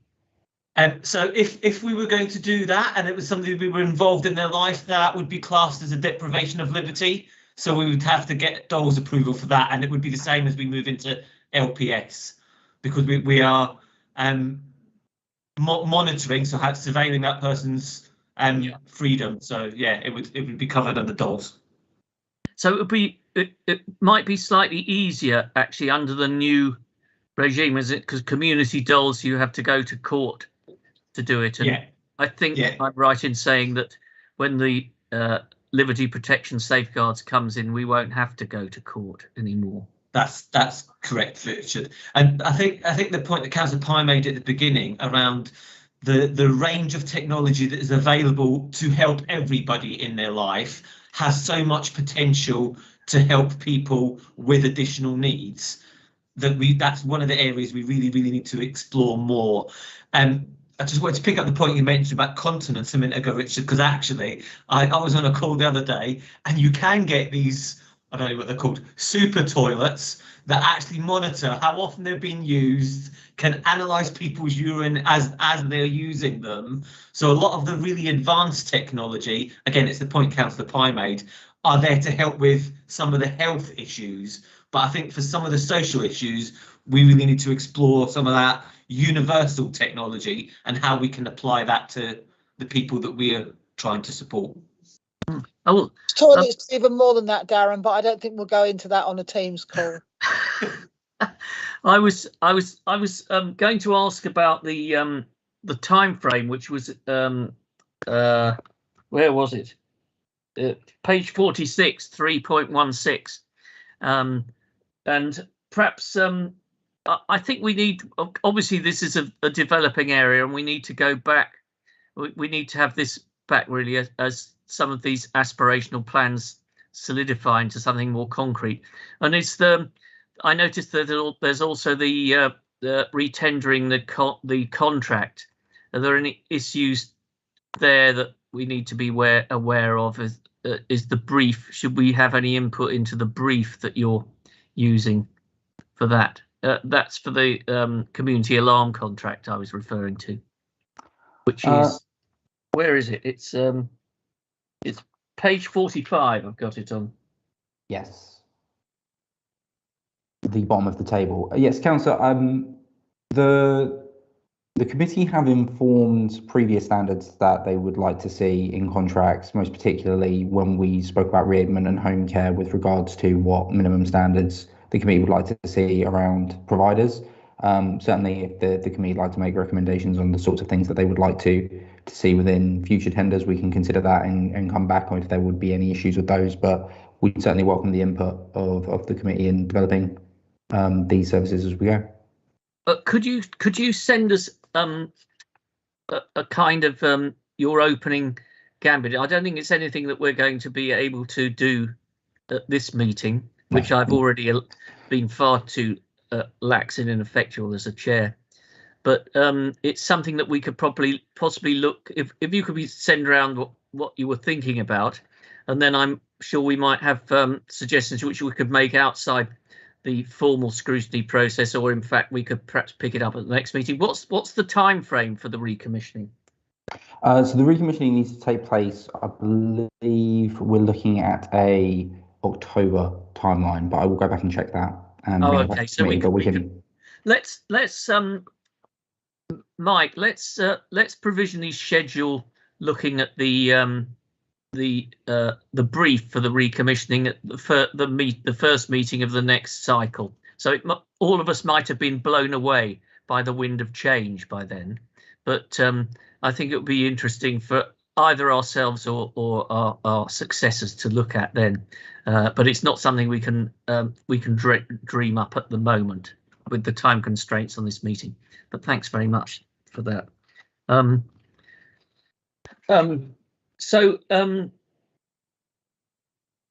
What we've asked for is I'm not sure we got a bit of a description of what the brain in hand was about, but it certainly sounded very exciting. We looked at the issue of independent living versus health and how we need to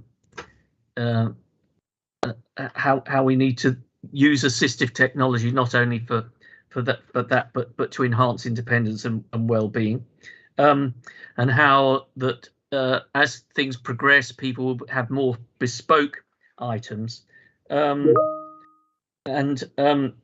we need to look at how there can be better liaison with the voluntary sector in rolling this out and future-proofing future developments, and thereby communicating with our planning colleagues how future developments need to include the possibility of making, but I think particularly homes who are modified for disabled are equipped for the likely innovations in technology. We need to make sure that the client and the carer voice is taken on board in rolling out innovations, and ensuring, there's a point you made, Michael, ensuring that the clients have a buy-in to the various technologies that are used. Otherwise, we're providing things that people don't want. Yes,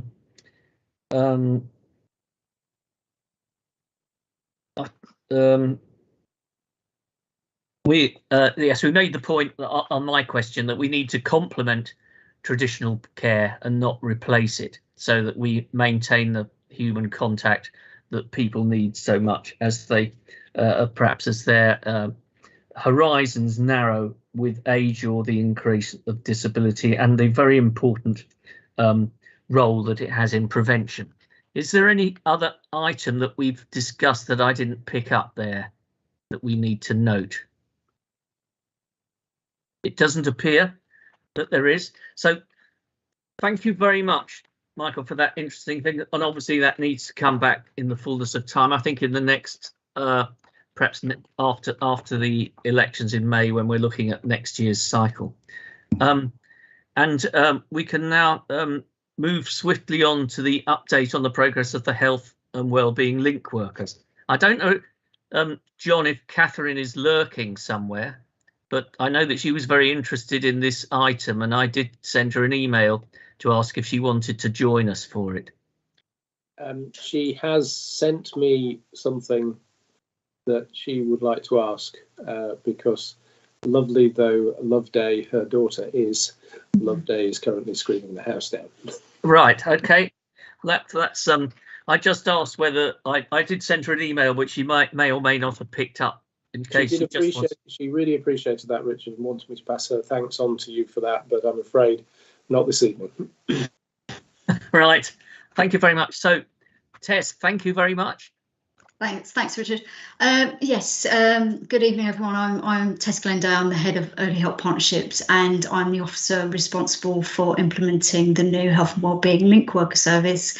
And yes, I know Catherine was really keen to find out the progress of the local area coordinators moving into this new role, which happened in April, along with another team that was tupied in from Age UK. And hopefully the report kind of gives a bit of a background to some of that rationale and the reasons for that. For those that don't know the local area coordinator role, it's a licensed model, and we're required to pay an annual £10,000 fee, and it has a very prescriptive delivery model that requires us to operate in very small geographical areas. So part of the thinking of reshaping an early help model for adults is that we wanted to take all the strengths around that model without limiting it, because we wanted to reach a wider population. So I know time's moving on, so I think hopefully the report is able to show the progress that's been made. The team have hit the ground running, so coming in April, they brought with them quite a lot of that casework, and as they've been working through, they've also adopted the new working model, but also getting to grips with new processes, new systems, and for half the team becoming new employees of the council. So yeah, I'll open up to questions given the time restraints. Oh, John, please. Which yes, might be Catherine via John. It is a vicarious question from Catherine. Yes, the question really is about how we can be certain that I think 9 now total team members working at a local level across the whole borough are reaching all the potentially vulnerable people that the local area coordinators particularly used to. Are they still able to act on that quite informal basis without maybe a strict referral mechanism? And if not, does that mean that some people may be falling through the cracks? The concern, specifically looking at the numbers of referred cases, and considering the north of the borough particularly, where we have a higher than average older adult population, is there are we making sure we're doing everything we can to engage with the churches, the community library, all the organisations that the LACs were actually nicely plugged into, and given the 2 teams, 5 in one, 4 in the other, which community hubs are they actually going to be based in?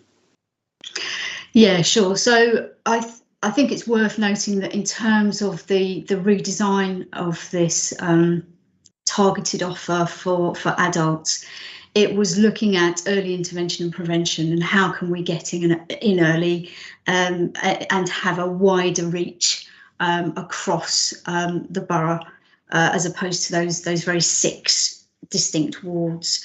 We're working as part of a health and wellbeing suite of offers that's being commissioned by the integrated commissioning team. We kind of sit in between the social prescribers and our statutory partners. So there are very clear referral pathways for a targeted group of adults that we can support relatively on a shorter intervention basis.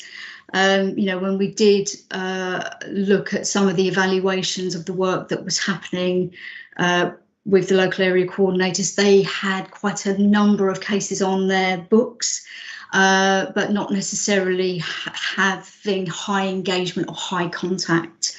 And when we looked at some of the referrals that were being made to that team, a lot of them were very complex, high level.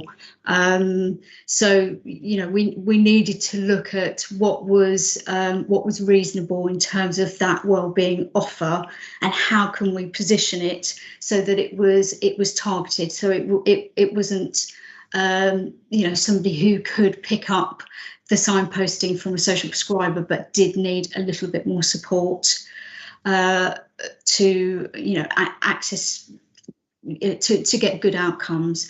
I think some of the complexities of those cases meant that those residents needed longer term support. So they were, there was no churn, if you like, in terms of how people would be allocated and then move through in terms of, outcomes and pathways.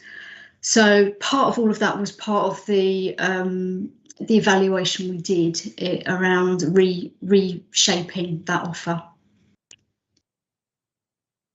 I'm going to speak on behalf of my colleague, who I know is very interested in this. I think she'd like to see perhaps more detail of that evaluation. Yeah, absolutely. I don't know if you could perhaps share that.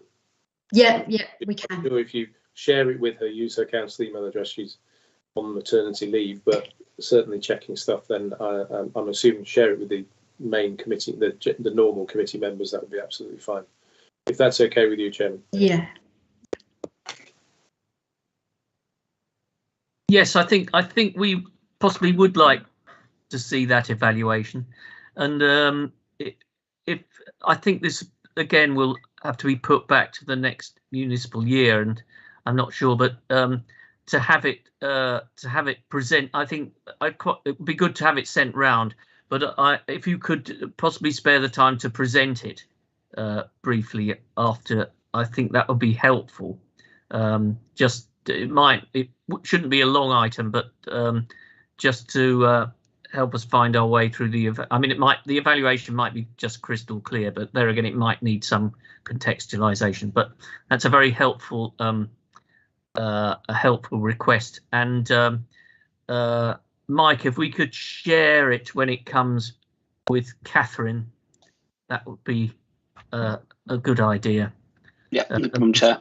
And she can then join us on, well, it might not be us, sorry, I keep forgetting that none of our future is secure, but she could, assuming she is still with us and making an excellent contribution, we can, I think I'd like to note that she should be involved in this, in that she's shown such an interest. Thanks very much. Althea is next, please. Hi, I love, really interested in this one. Just 3 quick questions. So is the service now across the whole borough? How do people access the service? Can they self-refer? And how are you working with other partners? Because it's all about linking, but I wasn't clear on who you're linking with and how. So how are you working with the partnership, and how are you working with the community voluntary sector and other providers? Yeah, so the offer is across the borough. As you can see in the report, we've got higher referral numbers coming from the north and central. We have, I think, some of that rationale is the work that the local area coordinators did in those areas, and the great work they did. A lot of the referrers have come from the same sources.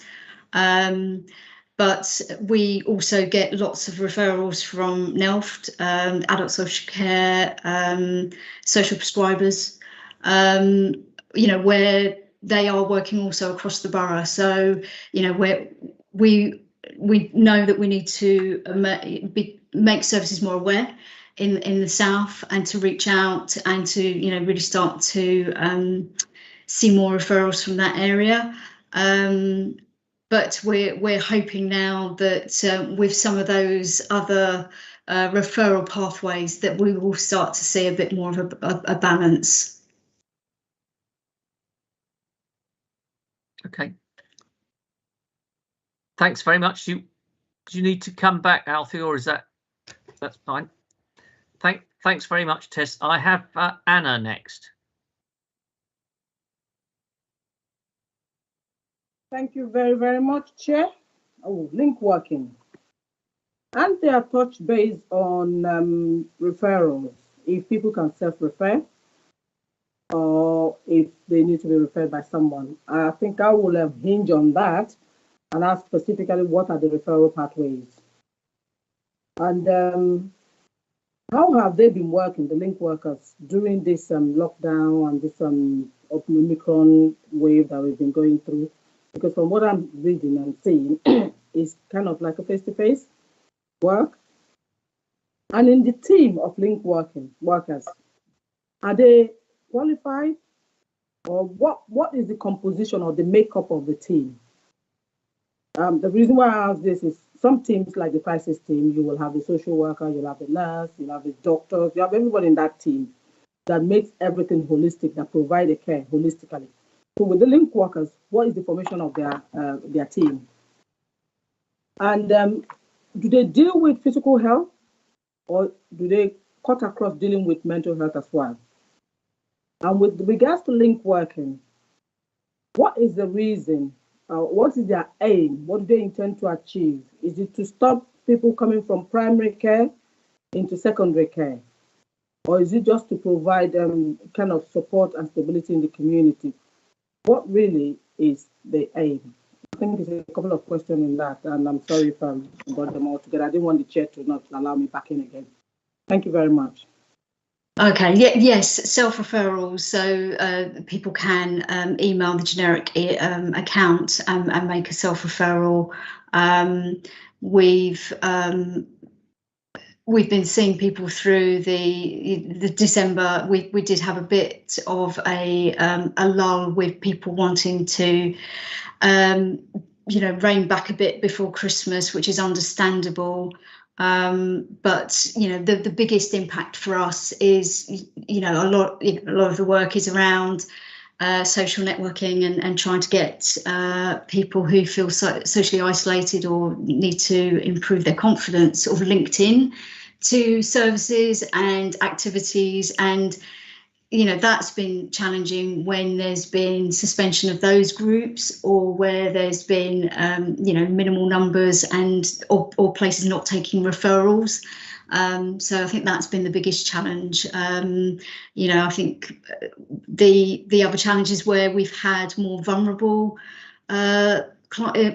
residents, particularly elderly, where we've had to kind of make some risk assessment as to whether we would do a home visit or we would do more phone calls.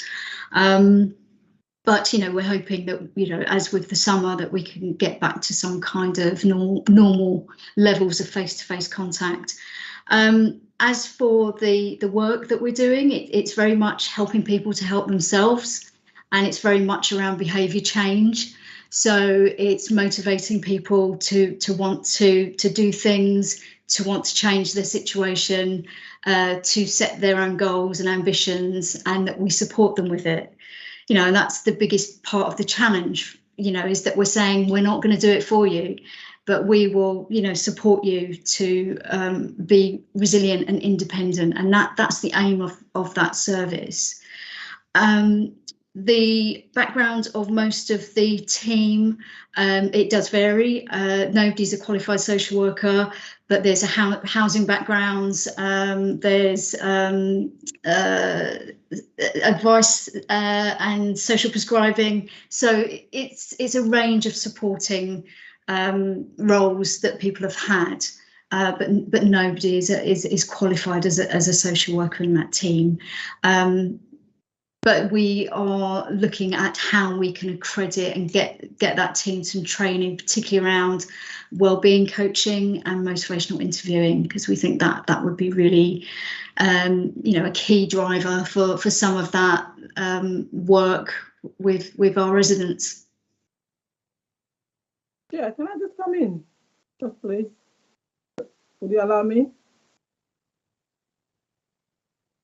You want to come back, Anna? Yes. Have we benchmarked this with any other borough that are doing it, and what's the success rate? That's one. And I think what I'm getting is the link workers with the local authority is quite different from the link workers with the health authority, because I can see the difference in the two of them. But with regards to what the local authority link workers, has they been tried somewhere else, and what was the success rate? Have we benchmarked with our neighbouring boroughs or any borough that have rolled out this, and what was the benefit? That's a really good challenge and a really good question. I think we've modelled the new service very much on the early help model of children and families, because we know it's effective. But it will be very interesting to see if a similar early help for adults offer is happening in other boroughs and what that looks like. I think you're right in that in terms of behaviour change and that kind of intervention, you know, probably happens much more in the private health where people may you know, pay for coaching or pay for counselling. But you know, I think that's a really good challenge for us to look afield and see how do we compare with some of the other offers and services in other boroughs, particularly for adult early help and intervention. Do we have a criteria that puts them on our book? Like for instance, the self-referral. If I get up one day and I want to self-refer, or I'm working for the link team and I'm receiving a referral, what are the criteria that will say, okay, these are the criteria that the person will come under in order to be able to be accepted and we can work with the person? The reason why I ask this is it will be good for us, the councillors, to also be aware of that. And you know, is there any engagement from the officers with us? Because sometimes we might come across that in our surgery. But most importantly, it would be good to know what the criteria is for someone to come under in our book. Yeah, so there's a range of things, and we kind of broadly term it as those that have been adversely affected. So, for example, COVID has had a huge impact on people's low mood. You know, it's caused tension in families. People have lost work. So, you know, we've had an increase in those type of referrals. I think where we've had referrals where there's a clear ongoing daily need in terms of potentially a care package, then we would be signposting to make sure that, you know, we're not the right service, but, you know, we would, you know, make sure that those care packages are put into place. But I think as we're starting to work with our referrers and our referral pathways, you know, I think, you know, people, particularly our social prescribers, are picking up that actually we're giving information to someone, but actually they need a bit of hand holding. You know, they're not going to go on their own, and actually they don't have a social network that's encouraging them. And, you know, that's when, you know, they may refer to us. I think that the best thing to do would be to contact the team, and we can always discuss and talk through those cases to see, is it the right threshold? Actually, is this something that probably needs to go through to the MASH team? Or, you know, is it something that we can signpost you to? Because, you know, we would also know what other specialists or what other voluntary and community services are available. You know, we don't want to duplicate what, you know, other services are doing. There's, you know, we're not the only part of that health and wellbeing offer. So Age UK are also delivering quite a number of things that might just be, you know, better suited or, you know, may fit with what they're delivering and what they're offering. So your link working is mainly to do with social issues, not medical model. Yeah, in the main. Although that's not to say that the people we're working with wouldn't have health issues. You know, a lot of them do. But I've heard about link working, but they are more to do with medical model. I'm just trying to, from councillor's point, to understand the difference between the two of them. So if someone comes into my surgery and is to do with low mood or effect of the COVID and, you know, other social issues, your link working is the one that the criteria falls under. But if someone comes in with, you know, during the bad history of other medical issues and it's impacting on their well-being, the GP is not able to cope, that referral will not come under your link working. Yeah, absolutely. And what I can do is I can write that all up so that it's really clear what the thresholds are and what the referral pathways are, so that members have that, you know, as an aid memoir if they want to have that as part of. Yeah, okay. I'll make sure I get that out. Thank you very much, Chair. I think that would be very useful if it was shared with all members. Actually, if we could, not only members of this committee. Mari.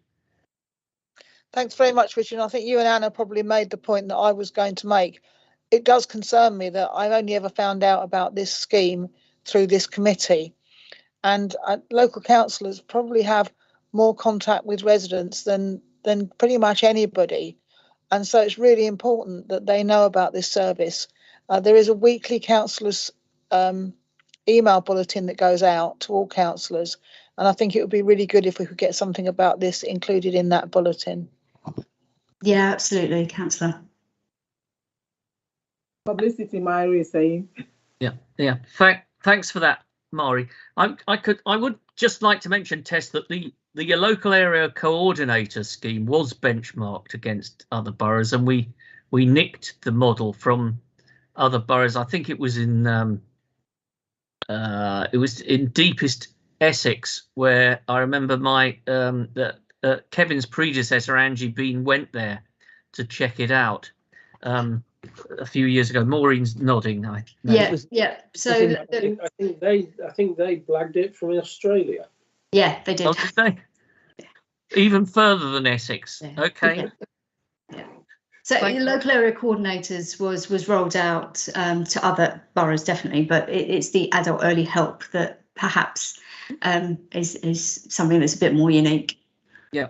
I'll just make 3 points quite briefly. The first, the case examples were absolutely fantastic, and I was particularly interested in the example where, in terms of supporting people who had problems with debt in terms of evictions, and which I know as a previous social work practitioner, a lot of these, if you can get in, certainly prevention and getting in early with some quite simple interventions can make a huge difference, and certainly reduces the workload, which can be very complex for if people get into greater difficulties who are very vulnerable. I noticed there was a description on 8.2 on page 55, but there were also a couple of case examples which I thought were absolutely marvellous and gave me goosebumps, really.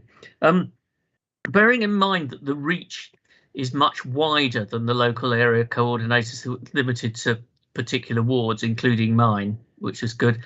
Do you feel that there is adequate resource to spread it out, or are you going to be spread too thinly? Yes, I mean, the caseloads at the moment are manageable, and we're keeping an eye and monitoring the turnaround of the reviews and the closures. And we have to kind of demonstrate impact and show our commissioners that there is a need for adult early help, and that we can develop and grow on this particular area. But we need to be able to show the impact that can have in terms of the reduction of cases coming through our front door and into statutory services. So that's a big ambition, a big challenge. So we'll continue to do the work that we do, and hopefully that could be an area that's recognised as something that we want to invest further in. Yeah. I noticed you described the work, how your workforce is made up, and that seemed to be, although I noticed there weren't any blokes, it was other than that, it seemed to be quite broadly based. I just wondered, in terms of hard to reach groups and your client base, are you confident that you're reaching appropriately throughout our diverse community? Yes, I mean, what we are developing as part of the Ageing Well Reset is volunteer sessions within our community hubs, and we're really keen to see how we can extend our diverse team through our volunteers. So yes, I mean, we're mindful that it's a very female-led team, and we're looking at how we can make it more attractive to people, to men who want some sport. No, but the real point of it was that are you confident that the the people that your clients, which I think is quite a good word, it's not very popular, are representative of the population as a whole? Do you think you're reaching everybody that you should be reaching? Yeah, I mean, we have done some comparisons on our mosaic, and yes, that's looking quite proportionate. What we've managed to do with the referral is to kind of break that down further. I think, you know, the majority of clients are white British, but we do have you know, a range.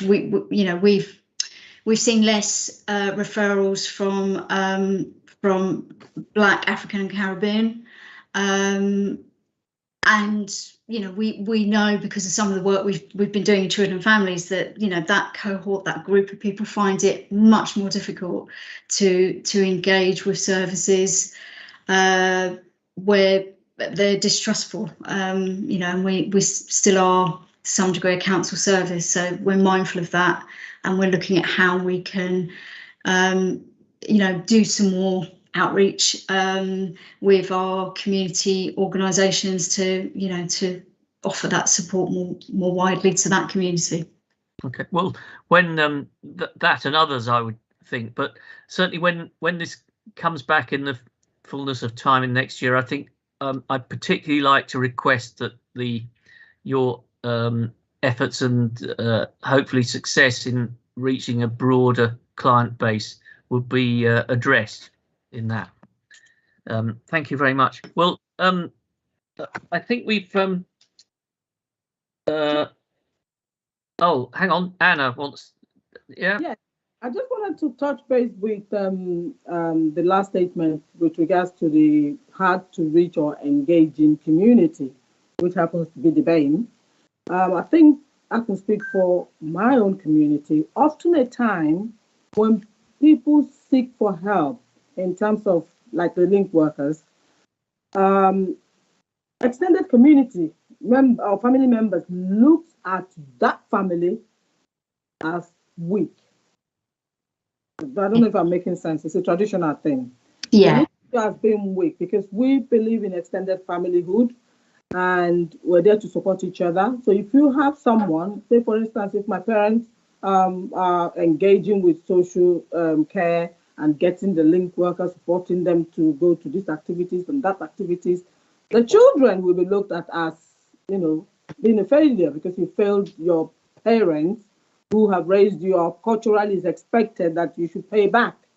So don't feel so bad. The only way to get around that is probably by having dialogue and explaining so that people don't see it from a position of weakness or a position of something to be ashamed of. What's happened? Am I frozen? You get my point? And you know. Yeah, I do get your point. Yeah, absolutely. Thank you. Well, thanks for that perspective. Thanks. I mean, we learnt about the rollout beyond the. Althea's got her hand up. Oh, Althea, thank you. I didn't notice. Sorry, I was just about to summarise. Just coming on from Anna's point, I think it's really important. Oh, sorry, I keep forgetting to put the camera on. I think it's really important that the services that the council offer are culturally appropriate. Because if they're culturally appropriate, people will access them. So it does require going out and building relationships. It does require going out and speaking to people, but it also requires developing trust and being seen and active in local community. Mm-hmm. So I think there is a challenge around making sure services are accessible to all. And I'm taking on board Anna's point that you have to adapt to the communities that you're serving. Yeah, absolutely. I absolutely agree. If I'm allowed to digress a little bit, Chair, sorry about that, to an area that is not in this realm.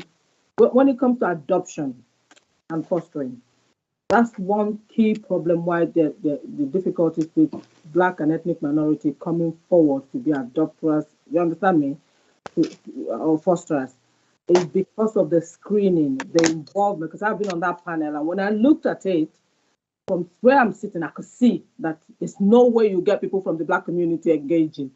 putting themselves forward because of what is the questions, involvement, the church, everyone is involved. And we are people that would like some level of privacy. It's about adapting, just like Anthea has said, looking at your client and seeing what is specific to their needs and adapting to that. But if you bring out a blanket and say, this blanket fits all, you get them resisting and backing away from that service.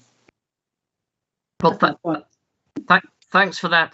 Thanks for that, Anna. And Tess, I hope you take those comments on board when you bring it back, because clearly I think that providing this service for our whole community is very important. So if it is taken up by one particular group rather than another, it's something that we have to work to resolve so that we provide a service right the way across the borough, both geographically and culturally.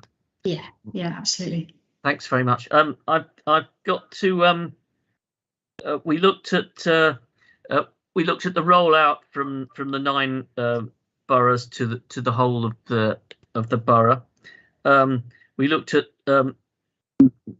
methods of further referral. We mentioned that, how people get referred on, and the system of referral, which there was self-referrals. It's quite easy, and we agreed that the means would be shared with the members, either by the council circular or by a briefing, perhaps.